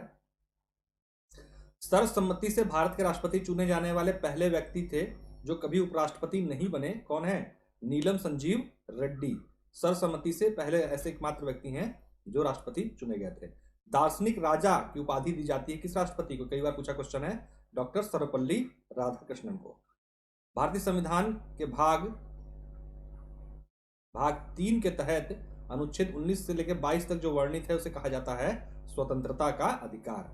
42वें संविधान संशोधन 1976 द्वारा मूल कर्तव्यों, जो हमारे मूल कर्तव्य हैं 11, उनका जो जोड़ा गया था वो कब जोड़ा गया? किससे? 42वें संविधान संशोधन से। और उनको कहां रखा गया? अनुच्छेद 51A में इनका जो है वर्णन किया गया है। विधानसभा के निर्वाचित सदस्य के मत का मूल्यांकन जो होता है, इसको छोड़ दीजिए, कोई दिक्कत नहीं है, देख लीजिए, देखना होगा, कोई यहाँ से क्वेश्चन बनता नहीं है, ठीक है, इसको छोड़ दीजिए, इसका कोई मतलब नहीं। अगर भारत के राष्ट्रपति का चुनाव कोई विवाद हो जाता है तो वो कहाँ जाता है? सुप्रीम कोर्ट में जाता है। ध्यान रखिएगा, राष्ट्रपति के विवाद के संबंध में कोई अगर निर्वाचन विवाद है तो वो अनुच्छेद 71 के अनुसार सर्वोच्च न्यायालय उसकी सुनवाई करता है। राष्ट्रपति का रिक्त स्थान 6 माह के अंदर अंदर भर लिया जाना चाहिए। ध्यान रखिए, ये विशेष बात की गई है। कोई विधेयक धन विधेयक है या नहीं, इसका निर्णय कौन करता है? लोकसभा अध्यक्ष करता है। और ये बात कहां की गई है? अनुच्छेद 110 के क्लॉज 3 में की गई है। क्लियर?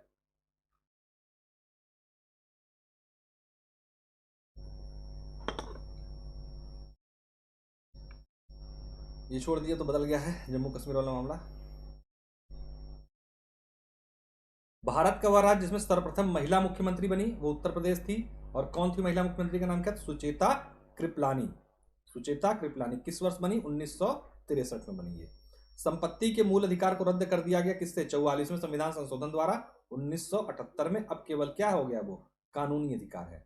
वह मूल अधिकार जो विदेशी नागरिकों को भी प्राप्त नहीं है, वो कौन सा है? अब व्यक्ति का अधिकार जो है वो विदेशी नागरिकों को प्राप्त नहीं है। नागरिकों का मौलिक अधिकारों का रक्षक, भारत का अभिभावक किसे कहा जाता है? सुप्रीम कोर्ट को कहा जाता है। ये पूछा जाता है क्वेश्चन कई बार, ये मौलिक अधिकारों का रक्षक कौन है? तो सुप्रीम कोर्ट है। लोग थोड़ा कंफ्यूजन में क्या कर देते हैं, संसद लगा के आंसर आ जाते हैं, संसद, या कभी कभी राष्ट्रपति भी लगा देते हैं आंसर। ध्यान रखिएगा, अगर मौलिक अधिकारों का अभिभावक पूछा जाए आपसे तो आंसर क्या होगा? Supreme court. अनुच्छेद 32 मौलिक अधिकारों के अतिक्रमण के विरुद्ध प्रभावी उपचार प्रावधान करता है। और अनुच्छेद 32 को संविधान की हृदय और उसकी आत्मा कहा था किसने? डॉक्टर BR अंबेडकर ने। कई बार पूछा क्वेश्चन है, किस भाग को अंबेडकर ने संविधान का हृदय और आत्मा कहा है? या ये पूछा गया कि अनुच्छेद 32 को किसने संविधान के हृदय और आत्मा कहा है? तो आंसर क्या है आपका? आंसर है BR अंबेडकर। अंडमान एवं निकोबार द्वीप पर जिस उच्च न्यायालय का क्षेत्राधिकार है, यहाँ पर अंडमान निकोबार के पास खुद का अपना न्यायालय नहीं है, उच्च न्यायालय, तो कोलकाता हाईकोर्ट जो है वहां के मामले को देखता है। वह न्यायाधीश जिसके खिलाफ वर्ष 2011 में राज्यसभा महाभियोग का प्रस्ताव पास किया गया लेकिन वो जो है बच गए, और अभी तक का एकमात्र ऐसा मामला है, वो कौन थे? न्यायमूर्ति सौमित्र सेन। केंद्र और राज्यों के पारस्परिक संबंधों से जुड़ी सिफारिशें, सरकारी आयोग। ध्यान रखिए, पूछता सरकारी आयोग किससे संबंधित है, तो आंसर हो जाता केंद्र और राज्यों के संबंध पर थी। केंद्र और राज्य संबंधों को बेहतर बनाने के लिए ये कमेटी गठित की गई थी, सरकारी आयोग। उच्च न्यायालय के न्यायाधीशों उच्चतम न्यायालय के न्यायाधीशों के समान उसी प्रक्रिया के आधार पर हटाया जा सकता है। उच्च न्यायालय के न्यायाधीशों को हटाने के 2 आधार हैं, क्या क्या? सिद्ध कदाचार और अक्षमता। तो इनकी प्रक्रिया क्या होती है हटाने की? लोकसभा या राज्यसभा में आप जो है प्रस्ताव या संकल्प लेके आते हो। लोकसभा के मामले में कम से कम 100 लोग, राज्यसभा के मामले में कम से कम 50 लोगों द्वारा वो हस्ताक्षरित होना चाहिए उन सदस्यों के द्वारा। और उसके बाद जब लेके आया जाता है तो लोकसभा में लाया जा सकता है या राज्यसभा, कहीं भी पहले लाया जा सकता है। तो पहला सदन जो जहां पे भी लाया जाएगा उसको उसके मतदान देने वाले 2/3 लोगों से पास कराना होगा। उसको अगर वहां से पास करा लिया 2/3 से मान लीजिए लोकसभा से, तो फिर वो राज्यसभा में चला जाएगा, और वहां पे भी उसके जो मतदान देने वाले सदस्य हैं उसके 2/3 से उसको फिर दोबारा पास होना पड़ेगा दूसरे सदन में।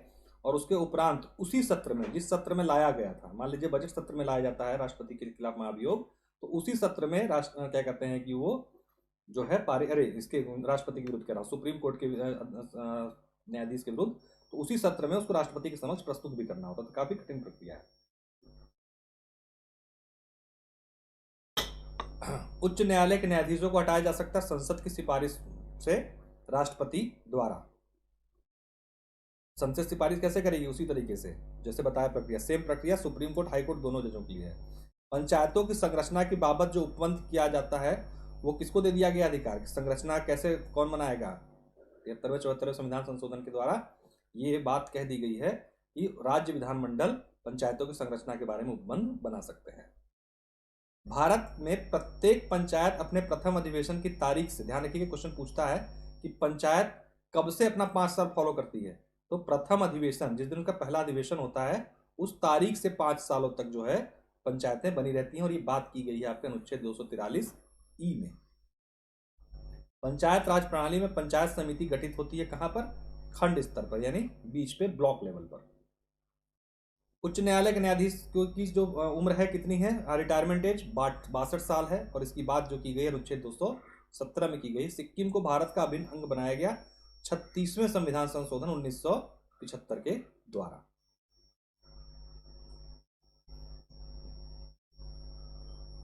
चलिए अब कुछ प्रमुख समितियां और उनसे संबंधित मामले, जैसे कि पूछता है कि ये दिनेश गोस्वामी समिति किससे संबंधित है, स्वर्ण सिंह समिति किससे संबंधित, कई बार क्वेश्चन पूछा जा चुका है ये। इसको आप लोग देख सकते हैं, एक रिदम में एक लाइन एक बार में जो है ये काफी कवरेज जो है आपको कराता है। चलिए तो हम लोग चलते हैं तेजी से।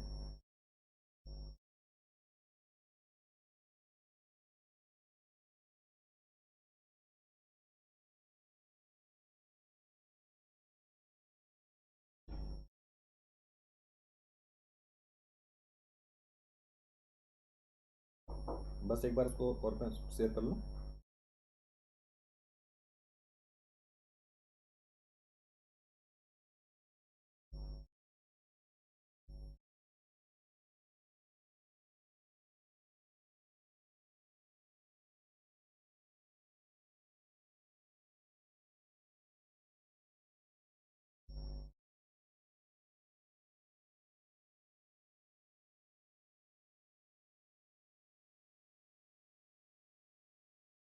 चलिए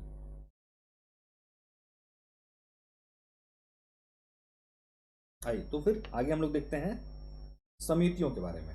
जो महत्वपूर्ण समितियां पूछी जाती हैं एग्जाम में, क्वेश्चन जरूर आता है यहाँ से कि केंद्र राज्य की ये समिति किससे संबंधित है, वो समिति किससे संबंधित, इस तरीके से क्वेश्चन कई बार पूछा जाता है। तो केंद्र राज्य संबंधों पर विचार करने के लिए जो समिति थी उसका नाम था क्या? सरकारी आयोग। घुमा के पूछता है सरकारी आयोग का संबंध किससे है, तो केंद्र राज्य संबंधों से। बलवंत राय समिति किस चीज के लिए है? लोकतांत्रिक विकेंद्रीकरण की सिफारिश, यानी कि पंचायती राज व्यवस्था संबंधित है। ये मौलिक कर्तव्यों के समावेशन, यानी मौलिक कर्तव्यों का लाभ। बलवंत राय जो संबंधित है वो आपकी संबंधित है, वो संबंधित है आपकी पंचायती राज व्यवस्था के लिए, ठीक है। और ध्यान रखने वाली बात है कि इसने जो बलवंत राय मेहता ने त्रिस्तरीय पंचायती राज व्यवस्था की बात की थी और अशोक मेहता समिति ने 2 स्तरीय पंचायती राज व्यवस्था की बात की थी। तो ध्यान रखिएगा, बलवंत राय मेहता 3 अक्षरों से बना शब्द है तो त्रिस्तरीय, और अशोक मेहता 2 अक्षरों से बना शब्द है, 2 स्तरीय पंचायती राज व्यवस्था की बात उन्होंने करी थी। अब तो सही आ रहा है कि भाई हो लाइन ऑनलाइन पे बताना जरा नेट, अब आपके पास क्लास उपलब्ध है सीधे तरीके से।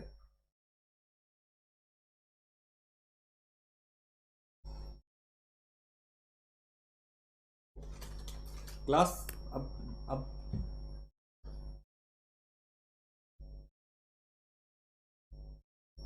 कोई हो जरा रिप्लाई कर दीजिए भाई। चलिए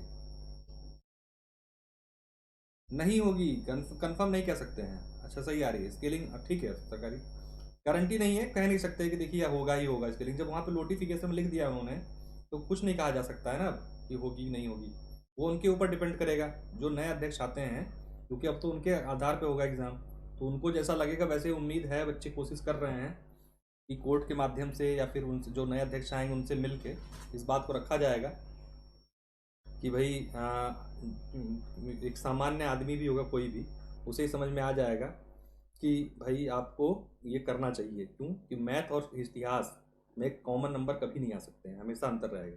एक बेवकूफ़ से बेवकूफ़ आदमी से पूछ दोगे तो ही बता देगा। तो चलिए, दिनेश गोस्वामी समिति संबंधित है चुनाव सुधार से, और स्वर्ण सिंह समिति संबंधित है आपके मौलिक कर्तव्यों से। इनकी अनुशंसा पे मौलिक कर्तव्य लाए गए थे। ठीक है, कब? 42वें संविधान संशोधन द्वारा 1976 में, और संविधान के भाग 4 क में जो है इनका वर्णन किया गया। अनुच्छेद अगर पूछे तो 51 क में मौलिक आपके कर्तव्य दिए हुए हैं। कुछ सूचियां हैं, 3 सूचियां हैं जिसके आधार पर विधि बनाई जाती है अलग अलग। संघ सूची, राज्य सूची, समवर्ती सूची। उसमें कुछ चीजें दी हुई हैं कि हाँ इस संदर्भ के मैटर को ये गवर्नमेंट बनाएगी। तो उसी तरीके से कुछ सारे तो नहीं, क्योंकि बहुत ज़्यादा विषय हैं इसमें 97 विषय हैं, इसमें 66 विषय हैं, इसमें 47 हैं, तो सभी तो याद करने संभव नहीं है, लेकिन कुछ इंपॉर्टेंट जिनको आप देख सकते हो। जैसे संघ सूची में जनगणना, विदेशी मामले, बैंकिंग, बीमा, रेलवे, डाकघर बचत, बैंक और शेयर बाजार, ये सब क्या है? संघ सूची के विषय हैं। कृषि, देखिए कृषि जो है यहाँ पर है, ध्यान रखिएगा। कृषि बिल बनाया किसने है? सेंट्रल गवर्नमेंट ने। लेकिन तो किस आर्टिकल का प्रयोग किया है यहाँ पर? 249 का प्रयोग करके कृषि पर जो है कानून बना दिया संघ सरकार ने। ये उनके पास जो सुविधा थी उसका इस्तेमाल किया।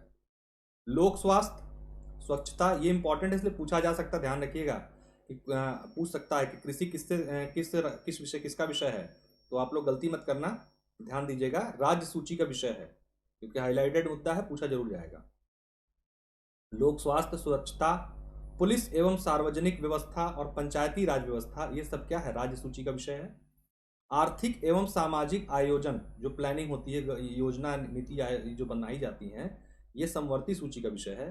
शिक्षा, बिजली, वन, जनसंख्या नियंत्रण, परिवार नियोजन, विवाह, विवाह विच्छेद, गोद लेना और दंड प्रक्रिया, ये सब जो है आपकी समवर्ती सूची का विषय है। क्लियर? तो इन सबको देख लेना, क्योंकि यहां से यह क्वेश्चन जो है इस पॉइंट से बहुत ज्यादा पूछे जाते हैं।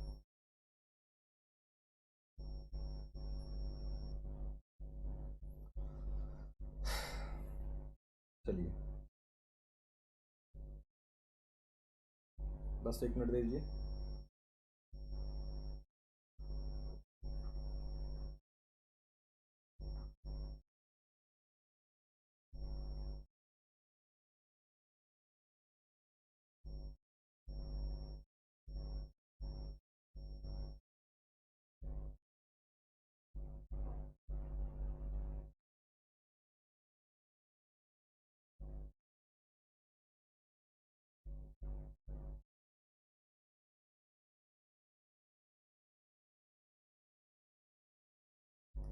चलिए, तो फिर हम लोग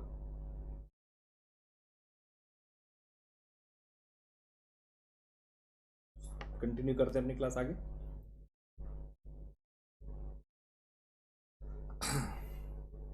ठीक है, तो हमने 3 सूची देख ली अपनी। 3 सूची के बाद क्या होता है कि आपको वहां से पूछा था कि ये किस सूची का विषय है।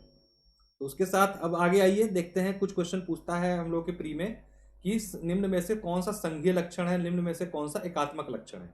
हमारा जो संविधान है भारत का, वो किस प्रकार का है? वो मिक्स प्रकृति का है। उसमें कुछ ऐसी चीजें दी हुई हैं जो दिखाती हैं कि हमारा संविधान कैसा है? लचीला है। कुछ चीजें ऐसी दिखाई जाएंगी कि हमारा संविधान एकात्मक है। तो दोनों चीजों के लक्षण हैं कुछ, उनको पहचानेंगे। क्वेश्चन में पूछता है निम्न में से कौन सा संघीय लक्षण है, निम्न में से कौन सा एकात्मक लक्षण है। 4 विकल्प दे देगा, 3 एक के, दूसरा दूसरे से दे देगा, चौथा। तो संघीय लक्षण सबसे पहले देखेंगे हम लोग संविधान के। संघीय लक्षण कौन कौन से हैं? लिखित संविधान, कठोर संविधान, केंद्र तथा राज्यों में शक्तियों का वितरण, न्यायपालिका की सर्वोच्चता, स्वतंत्रता और द्विसदनीय विधानमंडल। ये क्या है? ये आपका संघीय लक्षण है सारे सारे। ये एक संघ को दर्शाते हैं, मतलब कि उसमें राज्यों को भी शक्ति मिली। संघ का मतलब क्या होता है कि बड़ा गोला, बड़े गोले के अंदर छोटे छोटे गोले, मतलब ये कंप्लीट संघ है और इसके अंदर छोटे छोटे ये राज्य हैं। तो इस प्रकार की व्यवस्था को दर्शाता है। उसमें यह भी कहा गया है कि दोनों के पास समान अधिकार हैं, किसी प्रकार का भेदभाव नहीं है, शक्तियों का वितरण है केंद्र राज्यों के बीच में, लिखित संविधान है इसलिए उसका अतिक्रमण नहीं किया जा सकता। ये सारे लक्षण संघीय हैं। वो लक्षण संघीय कहे जाएंगे, इनके अलावा भी बहुत सारे हैं जो दिखाते हो कि सह अस्तित्व की भावना है, उनको कहा जाएगा संघीय लक्षण। और एकात्मक लक्षण कौन से होते हैं? जो कठोर संघ को प्रदर्शित करते हैं या दिखाते हैं कि हाँ मजबूत संघ ही है, राज्य जो है उनके अंदर एक उपव्यवस्था मात्र है। कौन कौन से हैं ये लक्षण? एकल नागरिकता, मतलब आपको भारत की नागरिकता मिलती है, अगर आप उत्तर प्रदेश में भी रहेंगे तो आप भारत के नागरिक कहलाएंगे। जबकि अमेरिका में क्या है, अमेरिका की भी नागरिकता है और अपने अपने स्टेट की नागरिकता भी मिलती है, यहाँ पर ऐसा नहीं है। तो ये क्या दिखाता है? संघ के कठोर चरित्र को दिखाता है, एकात्मक लक्षण को दिखाता है। आपातकाल, आपातकाल जब लागू हो जाता है तो समस्त शक्तियां जो है संसद के पास चली जाती है, राज्यों की भी, और राज्यपाल जो है राज्यपाल के माध्यम से संघ सरकार उसको नियंत्रण करना शुरू करती है। तो ये क्या है? एकात्मक लक्षण है। राज्यपालों की राष्ट्रपति द्वारा नियुक्ति, ये भी जो है, क्योंकि राज्यपाल जो होता है प्रदेश का सर्वोच्च व्यक्ति होता है और विधि निर्माण में उसकी महत्वपूर्ण भूमिका होती है, और ऐसी दशा में राज्यपालों की जो नियुक्ति राष्ट्रपति द्वारा की जाती है ये एक एकात्मक लक्षण का प्रतीक है। समझौतों को लागू करने में संसद की शक्ति, अगर कोई समझौता किसी से अंतर्राष्ट्रीय स्तर पर संसद ने किया है तो उसे वो किसी भी स्टेट में लागू कर सकती है, उसके लिए उस पर्टिकुलर स्टेट से किसी प्रकार की परमिशन की आवश्यकता नहीं पड़ेगी, जैसा हम लोगों ने बात किया था कि अनुच्छेद 253 में इसका वर्णन है। ठीक है, कि कोई भी समझौता अंतर्राष्ट्रीय स्तर पर अगर किया गया है तो उसके लिए किसी राज्य की परमिशन की आवश्यकता नहीं है, उसको लागू कर सकते। तो ये एकात्मक लक्षण को प्रदर्शित करता है संसद की या संघ की। चलिए अब महत्वपूर्ण अनुसूचियां उनसे जुड़े तथ्य देखते हैं हम लोग फटाफट तेजी से। प्रथम अनुसूची किस बात की इंडिकेट करती है? राज्य के नाम और उनके न्यायिक क्षेत्र। प्रथम अनुसूची बात करती है राज्यों के नाम के बारे में, उनका न्यायिक क्षेत्र कहां तक है। दूसरी अनुसूची राष्ट्रपति तथा अन्य उच्च प्राधिकारी, राष्ट्रपति और अन्य उच्च प्राधिकारियों का वर्णन आपकी दूसरी अनुसूची में है। तीसरी अनुसूची शपथ और प्रतिज्ञान का प्रारूप, विभिन्न जो लोग शपथ लेते हैं उनका प्रारूप जो है तीसरी अनुसूची में दिया गया है। चौथी अनुसूची राज्य और केंद्र शासित प्रदेशों के लिए राज्यसभा में सीटों का आवंटन, इसकी बात कहां की गई है? चौथी अनुसूची में। पांचवी बहुत इंपॉर्टेंट है, कई बार क्वेश्चन पूछा गया, अनुसूचित तथा जनजातीय क्षेत्रों, अनुसूचित तथा जनजातीय क्षेत्रों के प्रशासन तथा नियंत्रण के बारे में उपबंध जो किया गया है वो पांचवी अनुसूची में किया गया, ध्यान रखिएगा। पांचवी अनुसूची में SC ST जो क्षेत्र हैं या जनजातीय क्षेत्र हैं उनके प्रशासन तथा नियंत्रण के बारे में उपबंध जो करती है वो पांचवी अनुसूची करती है। और छठी अनुसूची देखिएगा, ध्यान दीजिएगा, बहुत इंपॉर्टेंट है, इस बार जरूर क्वेश्चन यहां देखने को मिलेगा। इसमें असम, मेघालय, त्रिपुरा और मिजोरम राज्यों के, 4 राज्य हैं जिनके जनजातीय क्षेत्रों की प्रशासन के बारे में, ऊपर भी यही चीज हो रही है लेकिन नीचे भी, लेकिन इनके लिए छठी में इन चारों के लिए स्पेशल प्रावधान किया गया है। असम, मेघालय, त्रिपुरा और मिजोरम, ध्यान रखिएगा, इसलिए इंपॉर्टेंट बता रहा हूं मैं। ये भी क्या हुआ था, अरुणाचल प्रदेश को भी इसमें शामिल करने की बात की जा रही है, संपूर्ण अरुणाचल प्रदेश को नहीं, उसके किसी एक पार्ट को। ध्यान रखिएगा, छठी अनुसूची, इसलिए इंपॉर्टेंट पर एग्जाम आ सकता है क्वेश्चन। सर आप इंग्लिश मीडियम में प्लस पे पढ़ाते हैं क्या? मैं इंग्लिश मीडियम से हूँ। नहीं यार, मैं हिंदी में ही पढ़ाता हूँ, कुछ टर्मोलॉजीज जो इंग्लिश में यूज कर सकते हैं करता हूँ वहाँ पर प्लस पे, लेकिन ऐसा है कि सरल भाषा का प्रयोग करते हुए पढ़ाते हैं वहाँ पर, ताकि समझ में आ सके। अगर आप इंग्लिश मीडियम के भी हैं तो समझ सकते हैं, और वहाँ पर वो होता है कि टाइप करके तुरंत आप मैसेज में पूछ सकते हैं, कोई चीज़ स्क्रीनशॉट के माध्यम से भी दे सकते हैं।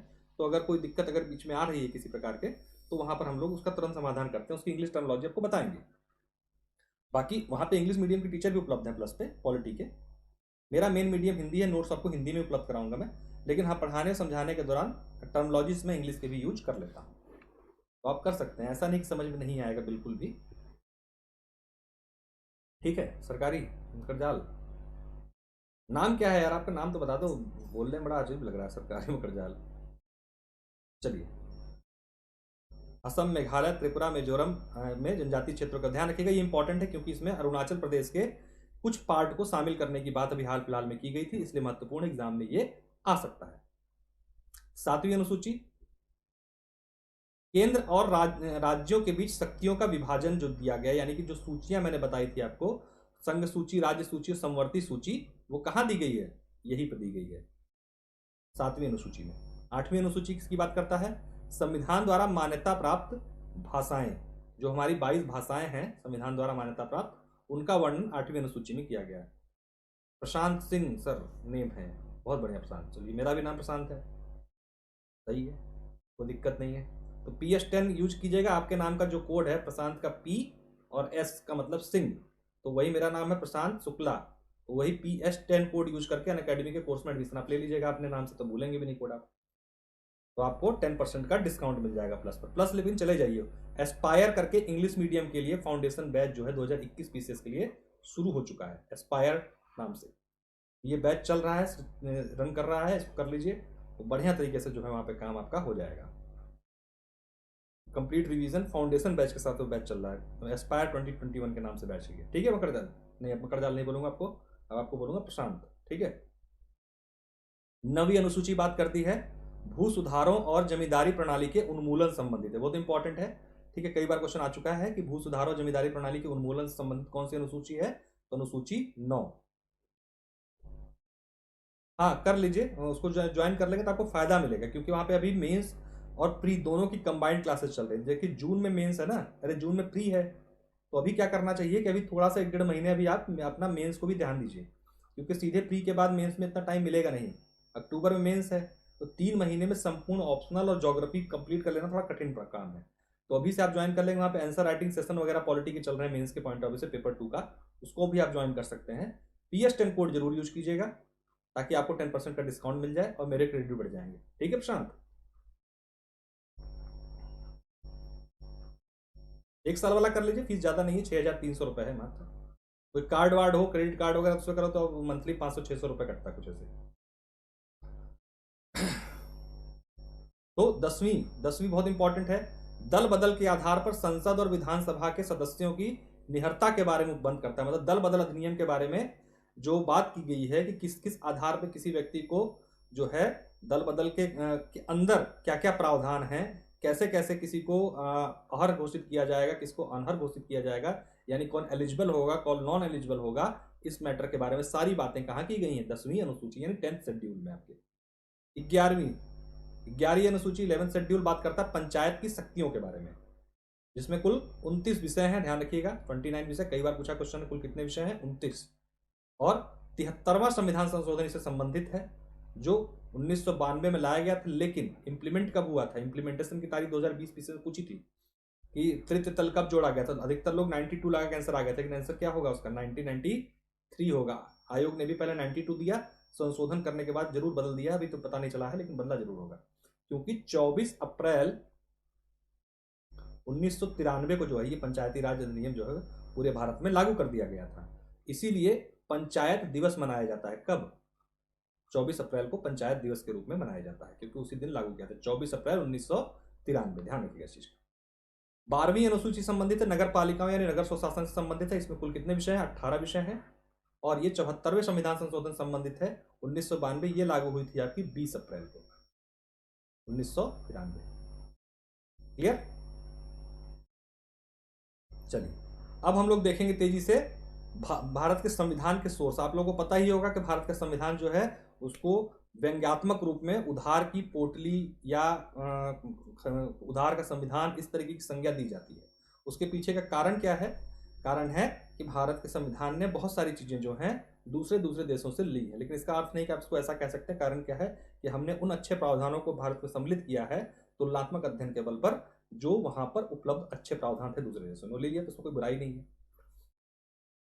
तो भाई क्या है, पहला देखिए, सबसे अधिक जो हम लोगों ने लिया है कहां से लिया है, 1935 के अधिनियम से, हमारे यहाँ जो बना था संविधान। इससे क्या क्या लिया है, महत्वपूर्ण चीजें, संघीय तंत्र, जो हमारा संघ का तंत्र है, सिस्टम चलता है, उसको पूरा एज इट इज हमने 1935 के अधिनियम से अपना लिया है। राज्यपाल का कार्यकाल, राज्यपाल का जो कार्यकाल है उसे हमने कहां से लिया है, भारत के अधिनियम 1935 से।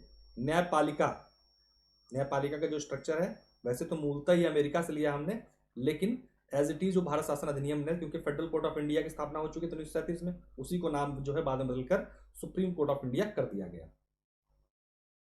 लोक सेवा आयोग, जो लोक सेवा आयोग का प्रावधान किया गया था 1935 के अधिनियम में, वही यहाँ पर एसक्यूज उठा लिया गया। और आपातकालीन उपबंध, आप लोगों ने पढ़ा होगा जर्मनी, ध्यान रखिएगा, जर्मनी से हमने आपातकालीन प्रबंध नहीं लिया है, आपातकालीन की प्रक्रिया ली है, ध्यान रखिएगा चीज का। उपबंध हमने भारत शासन अधिनियम से ही लिया गया है, तो क्लियर यही कर लीजिएगा, उपबंध हमने कहां से लिया, अधिनियम से। प्रोसेस कि क्या क्या चीजें खत्म कर दी जाएंगी आपातकाल के दौरान, वो जो है हमने जर्मनी से लिया है। ब्रिटेन का संविधान, यहां से क्या क्या लिया हमने, विधि का शासन, मतलब लॉ से ऊपर कोई नहीं, सबसे ऊपर विधि, लॉ। संसदीय शासन, हमारी संसदीय शासन प्रणाली है, ठीक है, लोकसभा राज्यसभा राष्ट्रपति वाली, वो हमने कहां से ली, ब्रिटेन के संविधान से। एकल नागरिकता, मैंने बताया कि अमेरिका में दोहरी नागरिकता का प्रावधान है और भारत में एकल नागरिकता का प्रावधान है, और ये हमने कहां से लिया है, ब्रिटेन से लिया है। अमेरिका के संविधान से क्या लिया है, ओपन चेक ड्रॉ, 30+ एज का क्या होगा, यूपीपीएससी।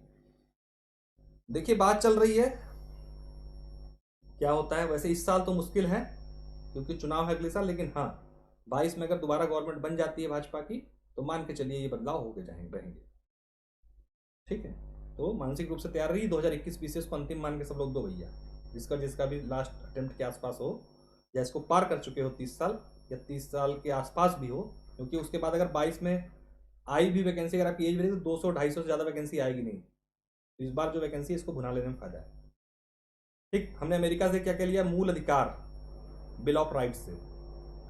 न्यायपालिका की स्वतंत्रता ली हमने, ध्यान रखिए, न्यायपालिका हमने कहां से लिया है, अपने ही देश से, मतलब 1935 के संविधान संशोधन से ले लिया है, अधिनियम से। लेकिन उसकी स्वतंत्रता मतलब कि न्यायपालिका जो है स्वतंत्र है और एकीकृत है, ठीक है। तो ये व्यवस्था हमने कहां से लिया, अमेरिका के संविधान से। न्यायिक पुनर्वालोकन, आर्टिकल 137 में न्यायिक पुनर्वालोकन की बात की गई है, और ये हमने कहां से लिया हुआ है, अमेरिका के संविधान से। उच्चतम न्यायालय, सुप्रीम कोर्ट तथा उच्च न्यायालय के न्यायाधीशों का पद से हटाने की जो प्रक्रिया है वो भी हमने कहां से लिया हुई है, अमेरिका के संविधान से। राष्ट्रपति पर महाभियोग का प्रोसेस भी हमने कहां से लिया है, अमेरिका से। उद्देशिका का विचार भी हमने कहां से लिया हुआ है, अमेरिका के संविधान से। तो ये सारी चीजें हमने कहां से ली है भाई, अमेरिका के संविधान से। आयरलैंड से क्या लिया, देखिए, राज्य के नीति निर्देशक तत्वों का सिद्धांत यानी डीपीएसपी, राष्ट्रपति की निर्वाचन पद्धति, किस तरीके से निर्वाचन होगा, एकल संक्रमणीय तथा एक निर्वाचक मंडल, जिसमें लोकसभा, राज्यसभा, विधानसभा और दिल्ली पुदुचेरी की विधानसभाओं के निर्वाचित सदस्य शामिल होते हैं। वो जो कॉलेजियम बनता है या जो निर्वाचक मंडल बनता है वो इसका चुनाव करता है। ये व्यवस्था हमने कहां से ली, आयरलैंड के संविधान से। राज्यसभा के लिए सदस्यों का नामांकन, ध्यान रखिएगा, जो राज्यसभा में, क्योंकि अधिकतर लोगों को सिर्फ यही पता है कि डीपीएसपी आयरलैंड, बाकी चीजों को भूल जाते हैं। ध्यान रखिए, राज्यसभा में जो नामांकन होता है सदस्यों का, वो भी हमने कहां से लिया हुआ, आयरलैंड के संविधान से। क्लियर। अब देखते हैं कनाडा के संविधान से क्या लिया गया है, सशक्त केंद्र के साथ संघीय व्यवस्था।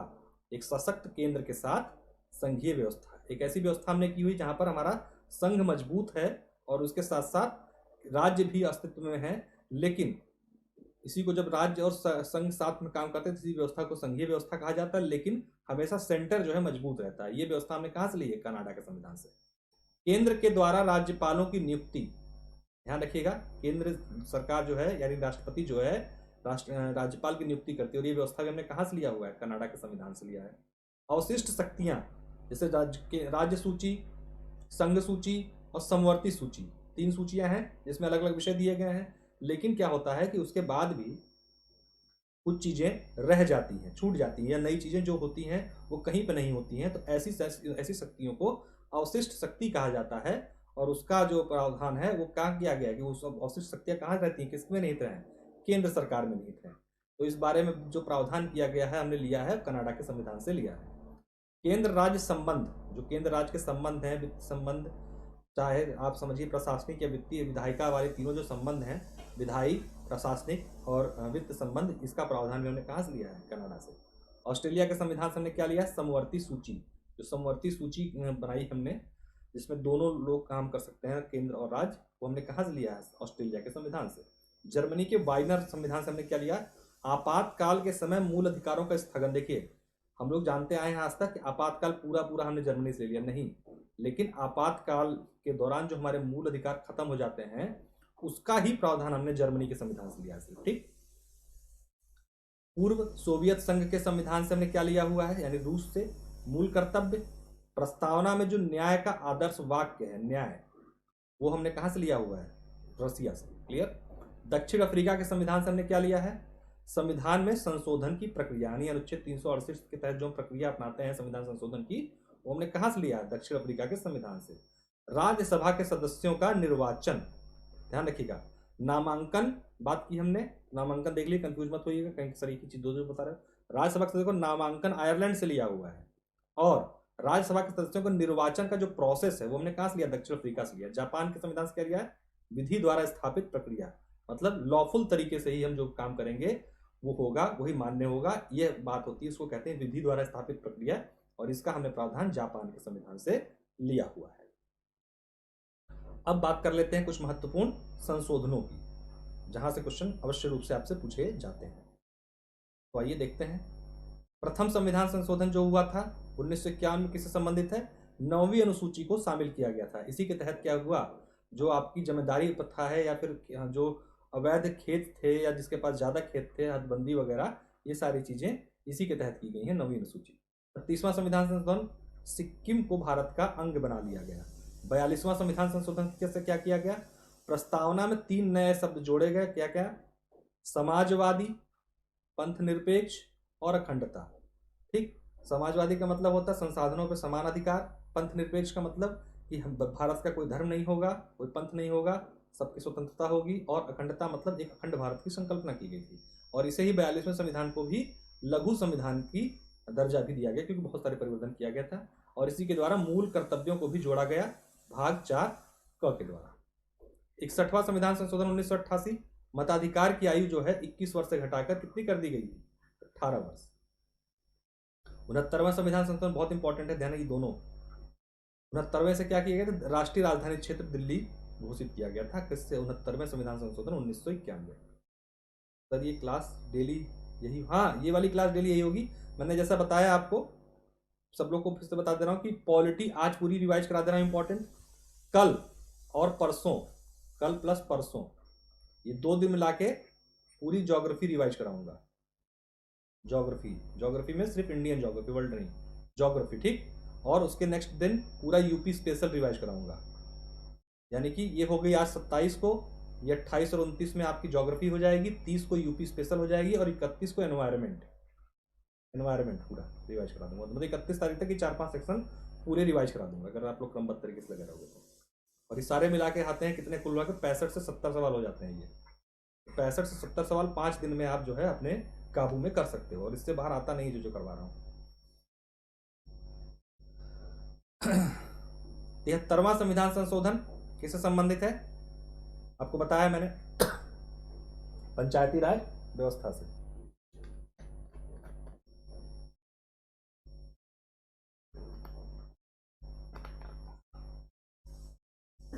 तिहत्तरवां संविधान संशोधन, महत्वपूर्ण संविधान संशोधनों को दिखा रहे हैं हम लोग। 73वां संविधान संशोधन पंचायती राज व्यवस्था संबंधी, इसमें भाग 9 जोड़ा गया था। 74वां आपका शहरी स्थानीय निकायों से, इसमें भाग 9 का जोड़ा गया था। 84वें संविधान संशोधन लोकसभा विधानसभा के लिए वर्ष 2026 तक जो है सीटों की संख्या जो है यथावत रखने की बात की गई थी। किस संविधान संशोधन द्वारा, 84 में। और इसीलिए आप लोग देखा होगा कि अब क्या है, 2026 के बाद सीटों की संख्या बढ़ाई जाएगी। इसीलिए मूल रूप से जो नया वो बन रहा है आपका संसद बनाई जा रही है, उसका मूल कारण यही है, ठीक है। 86वां संविधान संशोधन 2002 के तहत क्या हुआ, शिक्षा का अधिकार जो है संविधान के भाग 3 में डालकर उसे मौलिक अधिकार बना दिया गया, और एक आर्टिकल 21 का जोड़ा गया नया, और कहा गया कि राज्य जो है 6 से 14 वर्ष के आयु के सभी बालकों को निःशुल्क और अनिवार्य शिक्षा जो है उपलब्ध कराएगा। ये बच्चों का मौलिक अधिकार के रूप में परिभाषित कर दिया गया। 97 संविधान संशोधन बहुत इंपॉर्टेंट है। इसके तहत 19(1) ग नाम का एक आर्टिकल जोड़ा गया, और सहकारी समितियां बनाने का अधिकार जो था उसे मौलिक अधिकार बना दिया गया। 100वां संविधान संशोधन जो था वो क्या था, भारत बांग्लादेश सीमा समझौता। जैसा मैंने बताया आप लोगों को शुरुआत में क्लास के, अनुच्छेद 253 जब पढ़ा रहा था, 253 के तहत क्या किया, भारत ने सीमा समझौता करके बांग्लादेशी कुछ भूमि पश्चिम बंगाल कुछ भूमि बांग्लादेश को दे दी, और वहां की कुछ भूमि हमने अपने पास ले ली, और हमारा जो सीमा विवाद था वो समाप्त हो गया। उसके लिए कौन सा संविधान संशोधन आया था, 100वां। 101वां संविधान संशोधन क्या था, जीएसटी संबंधित था, ठीक। तो ये हो गई आपकी महत्वपूर्ण संविधान संशोधन। आइए एक तेजी से देखते हैं लोकपाल के बारे में समस्त चीजें। अभी तक लगातार कई साल लोकपाल बने हो गया, लेकिन क्वेश्चन अभी लोकपाल से उठ नहीं रहा, लेकिन अब उठ सकता है। सर्वप्रथम लोकपाल की संस्था की अवधारणा की कल्पना की गई थी किस देश में, स्वीडन में, ध्यान रखिएगा। स्वीडन में सबसे पहले इसकी बात की गई थी और ऐसी स्थापना की गई थी। भारत में वर्ष 1966 में पहले प्रशासनिक सुधार आयोग का गठन किया गया। इसके अध्यक्ष थे मोरारजी देसाई। केंद्र में लोकपाल तथा राज्यों में लोकायुक्त नामक कानूनी संस्था की स्थापना की सिफारिश की थी किसने? इन्होंने, मोरारजी देसाई ने। ये कौन थे? पहले प्रधानमंत्री सुधार आयोग के अध्यक्ष थे। ऐसा व्यक्ति जो भारत का मुख्य न्यायमूर्ति हो या रहा हो, या उच्चतम न्यायालय के कोई न्यायाधीश हो या रहा हो, या उसकी योग्यता रखता हो, उसी को क्या बनाया जाता है?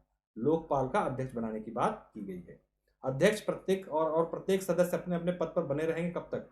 कार्यकाल ग्रहण करने की तारीख से 5 वर्ष या 70 वर्ष, जो भी पहले हो जाए। 5 वर्ष और 70 वर्ष जो है, जो भी पहले हो, तब तक लोकपाल का ये कार्यकाल है। लोकपाल का वेतन, भत्ते और सेवा अन्य कार्य जो है वो किसके समान रहते हैं? भारत के मुख्य न्यायाधीश, चीफ जस्टिस ऑफ इंडिया के समान रहते हैं। ध्यान रखिएगा, चीज का ये क्वेश्चन बन सकता है। चलिए तेजी से वरीयता क्रम देख लेते हैं, बहुत ज्यादा इंपॉर्टेंट। शुरू के 5-6 देख लीजिए बस। वरीयता क्रम मतलब कि जो जिस हिसाब से रैंकिंग भारत में लोगों को प्रदान की गई है, सबसे ऊपर कौन, उसके नीचे कौन है। सबसे ऊपर भारत के राष्ट्रपति हैं, उसके नीचे उपराष्ट्रपति, फिर प्रधानमंत्री, फिर अपने अपने राज्यों के राज्यपाल, प्रधानमंत्री के बाद। फिर राज्यपाल के बाद कौन आते हैं? पूर्व राष्ट्रपति, और पूर्व राष्ट्रपति के बाद उप प्रधानमंत्री, उसके बाद भारत के मुख्य न्यायाधीश और लोकसभा के अध्यक्ष। इन लोगों को एक ही नंबर पर रखा गया, 6ठे नंबर पर। CGI, chief justice of India, और लोकसभा अध्यक्ष, दोनों समान है प्रोटोकॉल में। फिर 7वें नंबर पर संघ के कैबिनेट मंत्री और अपने अपने राज्यों के मुख्यमंत्री, यानी संघ का कैबिनेट मंत्री और राज्यों का मुख्यमंत्री दोनों समान रूप से 7वें क्रम पर हैं। फिर उसके बाद 7वें नंबर पे ही हैं उपाध्यक्ष नीति आयोग के। फिर पूर्व प्रधानमंत्री 7वें नंबर पे ही हैं, और राज्यसभा एवं लोकसभा के विपक्ष के नेता को भी इसी क्रम पे रखा गया हुआ है। 7A में भारत रत्न सम्मानित व्यक्ति हैं। 8 में भारत के प्रत्यय विदेश नीति आधार, छोड़ दिए, बहुत इंपॉर्टेंट नहीं है, यहाँ तक देख लीजिएगा, ठीक है। बस 6 नंबर 7 नंबर तक देख लीजिए, वहां तक ही आता है। अब एक आता है क्वेश्चन मैच कराने के लिए उनकी समाधि और उनके नाम के साथ, ठीक है। ये क्वेश्चन भी मैंने कई बार देखा हुआ एग्जाम में, तेजी देख लेंगे, बहुत आसान होता है, लेकिन नहीं पता होने की वजह से गलत हो जाता है। महात्मा गांधी की समाधि स्थल को कहा जाता है राजघाट। जवाहरलाल नेहरू के लिए कहा की घाटी समाधि का कहते हैं शांति भवन। लाल बहादुर शास्त्री की समाधि को कहा गया है विजय घाट, नाम दिया गया है। B.R. अम्बेडकर की समाधि को चैत्य भूमि। इंदिरा गांधी को शक्ति स्थल। चौधरी चरण सिंह किसान घाट। ज्ञानी जैल सिंह एकता स्थल। राजीव गांधी वीर भूमि। मोरारजी देसाई अभय घाट, और गुलजारी लाल नंदा नारायण घाट। तो ये इनकी समाधि है, और यहां से मैच कराने के लिए डायरेक्ट क्वेश्चन भी पूछ लेता है, ध्यान रखिएगा इस चीज का। अब भारत रत्न पाने वाले जो हैं आपके राष्ट्रपति हैं, इनको देख लीजिए जल्दी से, कौन कौन ऐसे राष्ट्रपति जिनको भारत रत्न मिला है। ठीक, सर्वपल्ली राधाकृष्णन, डॉक्टर राजेंद्र प्रसाद, डॉक्टर जाकिर हुसैन, इनको राष्ट्रपति बनने से पहले मिल गया था, लेकिन ध्यान रखिएगा। APJ अब्दुल कलाम, इनको भी राष्ट्रपति बनने से पहले, ये 2 लोग ऐसे हैं कि राष्ट्रपति बनने से पहले ही इनको जो है भारत रत्न प्रदान कर दिया गया था। और डॉक्टर प्रणब मुखर्जी, ये 5 लोग हैं जिनको भारत रत्न मिला था, ऐसे राष्ट्रपति हैं 5। देखिए कुछ प्रावधान हैं विशेष जो अनुच्छेद 371 के अलग अलग खंडों में दिए गए, अलग अलग चीजों के बारे में। यहाँ से क्वेश्चन 2020 PCS में आपको याद होगा आया हुआ है, ठीक है। तो इसको एक बार तेजी देख लीजिए। 371 किसकी बात करता है? महाराष्ट्र और गुजरात के लिए विशेष प्रावधान। 371A नागालैंड राज्य के लिए विशेष प्रावधान। 371B असम राज्य के लिए विशेष प्रावधान। C मणिपुर। D आंध्र प्रदेश और तेलंगाना दोनों के लिए। E आंध्र प्रदेश क्या केंद्रीय विश्वविद्यालय की स्थापना की बात करता है। 71F सिक्किम राज्य के लिए विशेष प्रावधान। G मिजोरम राज्य के लिए विशेष प्रावधान, और H जो है अरुणाचल प्रदेश राज्य के लिए विशेष प्रावधान की बात करता है। जो पूछा था वो पूछा था J, 371J, ये था कर्नाटका के लिए। कर्नाटका के लिए विशेष प्रावधान की बात करता है अनुच्छेद 371J। ठीक, कुछ नियामक निकाय हैं, उनका स्थापना वर्ष लगातार पूछता रहा एग्जाम में, उसको भी आप लोग तेजी से देख लीजिए। इरडा जिसे बीमा नियामक एवं विकास प्राधिकरण बोलते हैं, इसकी स्थापना कब हुई थी? 1999। प्रतिभूति भारतीय प्रतिभूति एवं विनिमय बोर्ड, जिसको शॉर्ट फॉर्म में सेबी कहा जाता है, इसकी स्थापना 1992 में हो चुकी है, हुई थी। कई बार क्वेश्चन पूछा जा चुका है। प्रतिस्पर्धा आयोग 2002 में। भारतीय दूरसंचार नियामक प्राधिकरण ट्राई की स्थापना कब हुई थी? 1997 में हुई थी। पेट्रोलियम एवं प्राकृतिक गैस नियामक बोर्ड ONGC, इसकी स्थापना कब हुई भाई? 2006 में। केंद्रीय विद्युत नियामक आयोग 2003। परमाणु ऊर्जा नियामक बोर्ड 1983। पेंशन निधि नियामक एवं विकास प्राधिकरण 2013। हाउस रेगुलेटरी अथॉरिटी 2013, और प्रसार भारती की स्थापना हुई थी 97। सारा मत देखिएगा, आप ये देख लीजिएगा, ये देख लीजिएगा, ये देख लीजिएगा, ये देख लीजिएगा, और इसके साथ साथ आप देखिएगा ये और ये, यहां से क्वेश्चन जो है जरूर आते हैं। ठीक। अब भ्रष्टाचार पर नियंत्रण के लिए भारत में कुछ उपाय किए गए हैं, कुछ नियम बनाए गए थे और कुछ संस्थाओं की स्थापना की गई थी, उनका भी यह पूछ लेता है। तो लोक सेवा जांच अधिनियम बनाया गया था 1850, सबसे पुराना यही भ्रष्टाचार नियंत्रण। विशेष पुलिस प्रतिष्ठान 1941, दिल्ली पुलिस प्रतिष्ठान अधिनियम 1946, भ्रष्टाचार निवारण अधिनियम 1988, केंद्रीय अन्वेषण ब्यूरो सीबीआई, इसकी स्थापना कब की गई, बहुत बार पूछा क्वेश्चन, 1963, और केंद्रीय सतर्कता आयोग 1964। ये बहुत इंपॉर्टेंट दोनों, ये भी पूछा गया अभी हाल फिलहाल में 2020 पीसीएस में शायद ये क्वेश्चन आया था प्री में, भ्रष्टाचार निवारण अधिनियम। ठीक है, तो ये इंपॉर्टेंट है, कुछ देख लेना आप लोग। कुछ के मुख्यालय पूछता है और उनकी स्थिति पूछता है कि संवैधानिक है क्या है, तो तेजी से देखेंगे। राष्ट्रीय अनुसूचित जाति आयोग, इसका मुख्यालय कहाँ है, नई दिल्ली में है, स्थापना 2004 में हुई, राष्ट्रीय अनुसूचित जाति आयोग। ठीक, और ये कैसा है, संवैधानिक निकाय, संविधान में इसका वर्णन है। फिर राष्ट्रीय अनुसूचित जनजाति आयोग, इसकी स्थापना नई दिल्ली में, इसका हेडक्वार्टर है, 2004 में हुई थी, और ये भी कैसा है, संवैधानिक निकाय है। योजना आयोग, स्थापना 1950, नई दिल्ली हेडक्वार्टर, अब समाप्त हो चुका है। ये कैसा था, गैर संवैधानिक आयोग, अब इसकी जगह क्या है, नीति आयोग, ये भी गैर संवैधानिक आयोग है। वित्त आयोग, नई दिल्ली, 1951 में पहली बार बनाया गया था, अर्ध न्यायिक संवैधानिक निकाय, ध्यान रखिएगा, 280 में इसका वर्णन है, अर्ध न्यायिक प्रकृति का है ये। मानवाधिकार आयोग 1993 और अनुशंसात्मक है, मतलब इसकी परामर्शकारी भूमिका है। राष्ट्रीय महिला आयोग 1992, ये भी कैसा है, स्वायत्त वैधानिक निकाय है। राष्ट्रीय बाल अधिकार संरक्षण आयोग 2007 में बनाया गया था, और ये भी कैसा है, वैधानिक निकाय है, संवैधानिक नहीं है। राष्ट्रीय अल्पसंख्यक आयोग कब बनाया गया, 1993, कैसा है, वैधानिक है। चुनाव आयोग, ये सूचना आयोग 2005 में बनाया गया, और ये भी कैसा है, वैधानिक आयोग है। परिसीमन आयोग 4 बार गठित हो चुका है अब तक, ये भी कैसा है, स्वायत्त निकाय है। विधि आयोग, इसकी डेट नहीं, क्योंकि हर साल बनाया बीच बीच में आवश्यकता अनुसार बनाया जाता है, ये कैसा है, गैर वैधानिक और परामर्शी है ये। अंतरराज्यीय परिषद 1990 में बनाई गई थी, और ये कैसी, संवैधानिक है, क्योंकि आर्टिकल 283 इसका वर्णन करता है।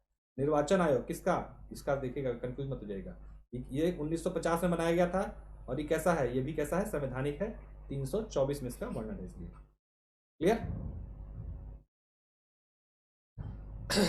कुछ आयोग, उनसे संबंधित मामले तेजी से देखेंगे।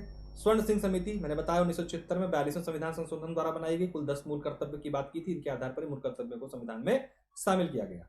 सरकारी आयोग 1983, केंद्र संबंधों पर। दर आयोग 47-48, एस के दर इसके अध्यक्ष थे। राज्यों के पुनर्गठन भाषा के आधार पर करने की इन्होंने अनुशंसा की थी। राज्य पुनर्गठन आयोग 1956, सैयद फजल अली, हृदयनाथ कुंजरू और के एम पडिक्कर इसके सदस्य थे, और ये भी राज्यों के गठन भाषा के आधार पर करने का इसने बात कही थी।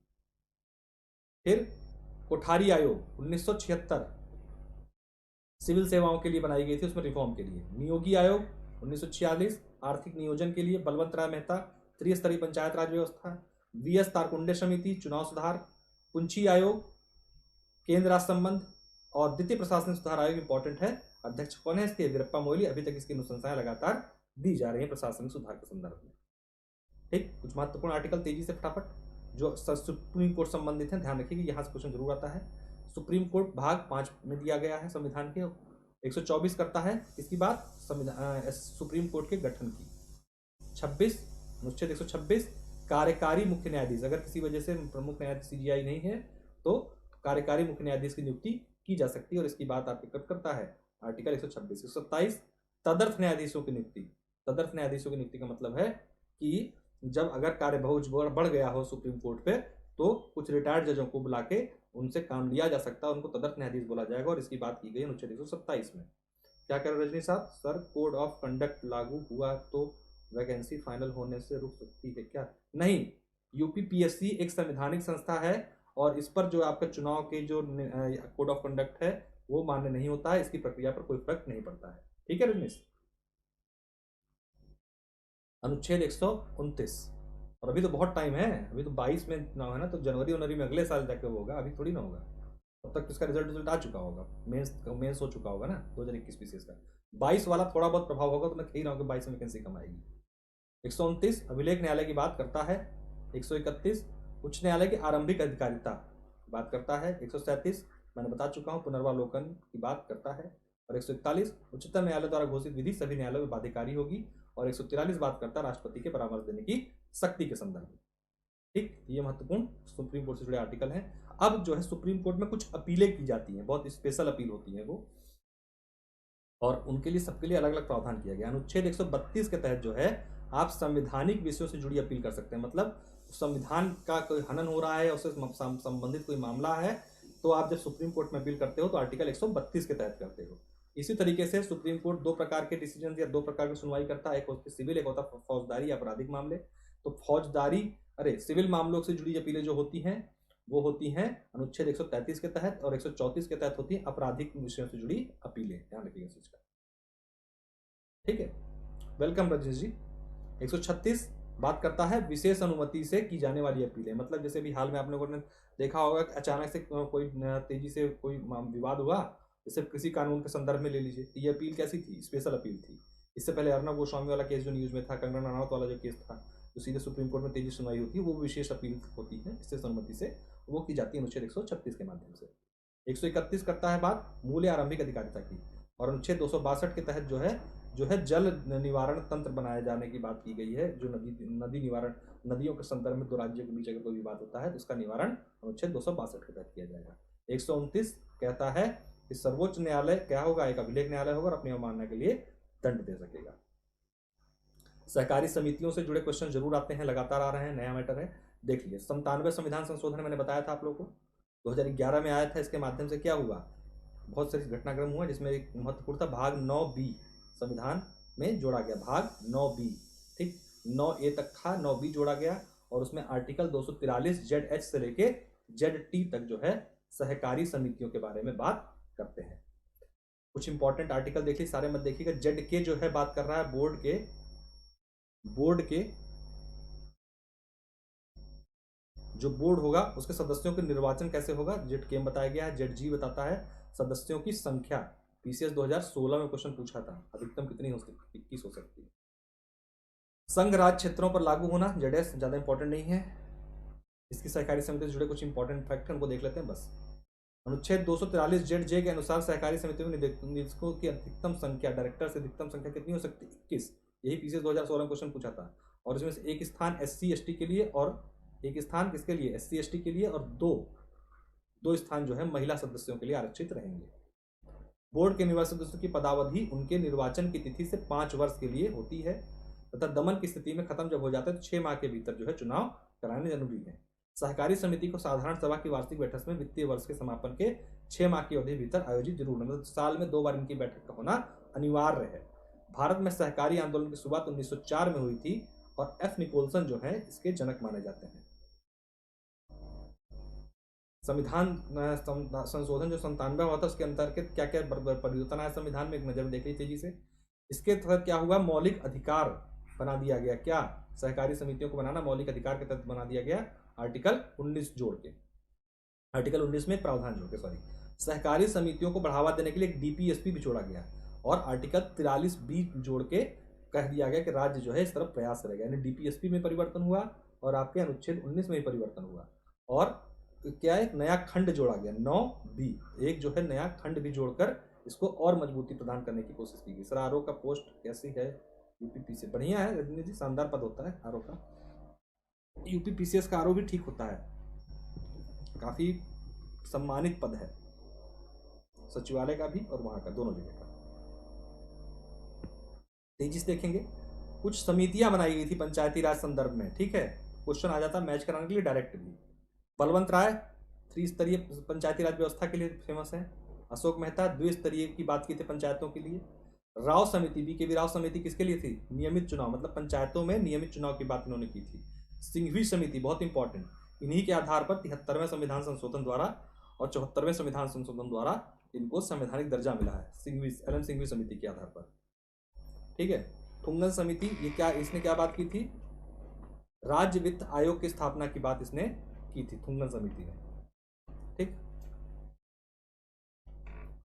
73वें संविधान संशोधन के कुछ महत्वपूर्ण बिंदुओं को तेजी से देख लेंगे। 24 अप्रैल 1993 को जो है मैंने डेट बताई थी आप लोगों को, इसलिए 24 अप्रैल को पंचायत दिवस के रूप में मनाया जाता है। भाग 9 जोड़ा गया।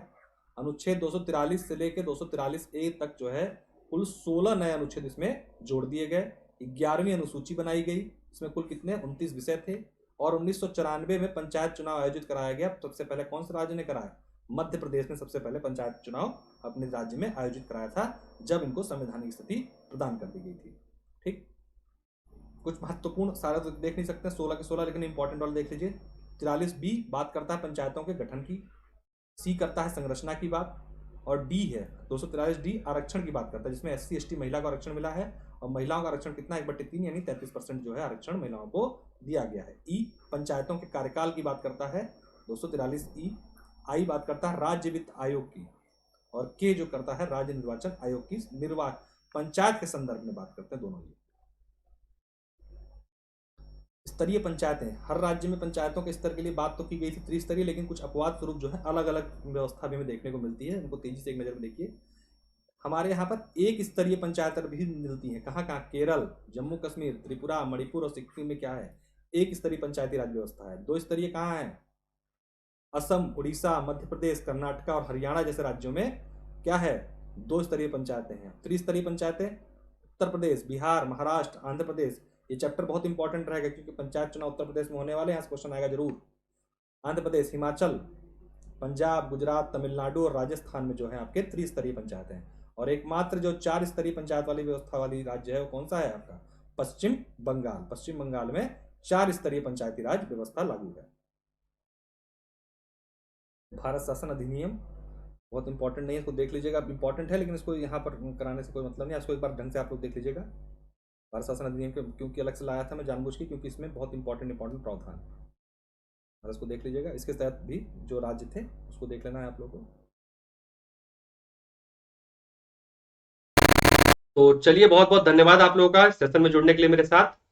और आप लोगों से गुजारिश है कि अनअकैडमी पे किसी भी कोर्स में एडमिशन लेना है आपको, मेरा कोड यूज कीजिएगा PS10, और PS10 कोड के साथ डिस्क्रिप्शन बॉक्स में प्रोफाइल लिंक दी हुई है मेरी, उसको फॉलो कर लीजिए आप। साथ साथ इसके साथ आप लोग टेलीग्राम लिंक दिया हुआ है लेट्स क्रैक यूपी एग्जाम का, उसको फॉलो कर लीजिए, वहां पे भी क्लास की लिंक PDF वगैरह उपलब्ध कराई जाती है। तो इनके साथ साथ आप डेली बेसिस पे मुझसे जुड़े रहिए। और आप लोगों को प्रोफाइल लिंक अगर आप फॉलो किए रहेंगे, या फिर आप डिस्क्रिप्शन बॉक्स में टेलीग्राम चैनल लिंक फॉलो किए रहेंगे, तो जो भी क्लासेस ऑर्गेनाइज होंगी या थोड़ा सा टाइम इधर उधर हो रहा है तबियत की वजह से, वो आपको वहां पे ऑप्शन मिल जाया करेगा। तो दोनों चीजों को फॉलो कर लीजिए आप लोग और जुड़े रहिए। और इस अप्रैल के महीने में कंप्लीट तरीके से रिवीजन अपनी आप महत्वपूर्ण जिसमें पॉलिटी, हिस्ट्री, यूपी स्पेशल और कुछ सेक्शन करंट अफेयर का हम लोग जो है रिवाइज कर लेंगे। तो इसके लिए आप लोग जुड़े रहिए। अनअकैडमी में जुड़ने के लिए मेरा कोड PS10 जरूर यूज कीजिएगा। बहुत बहुत धन्यवाद। नमस्कार।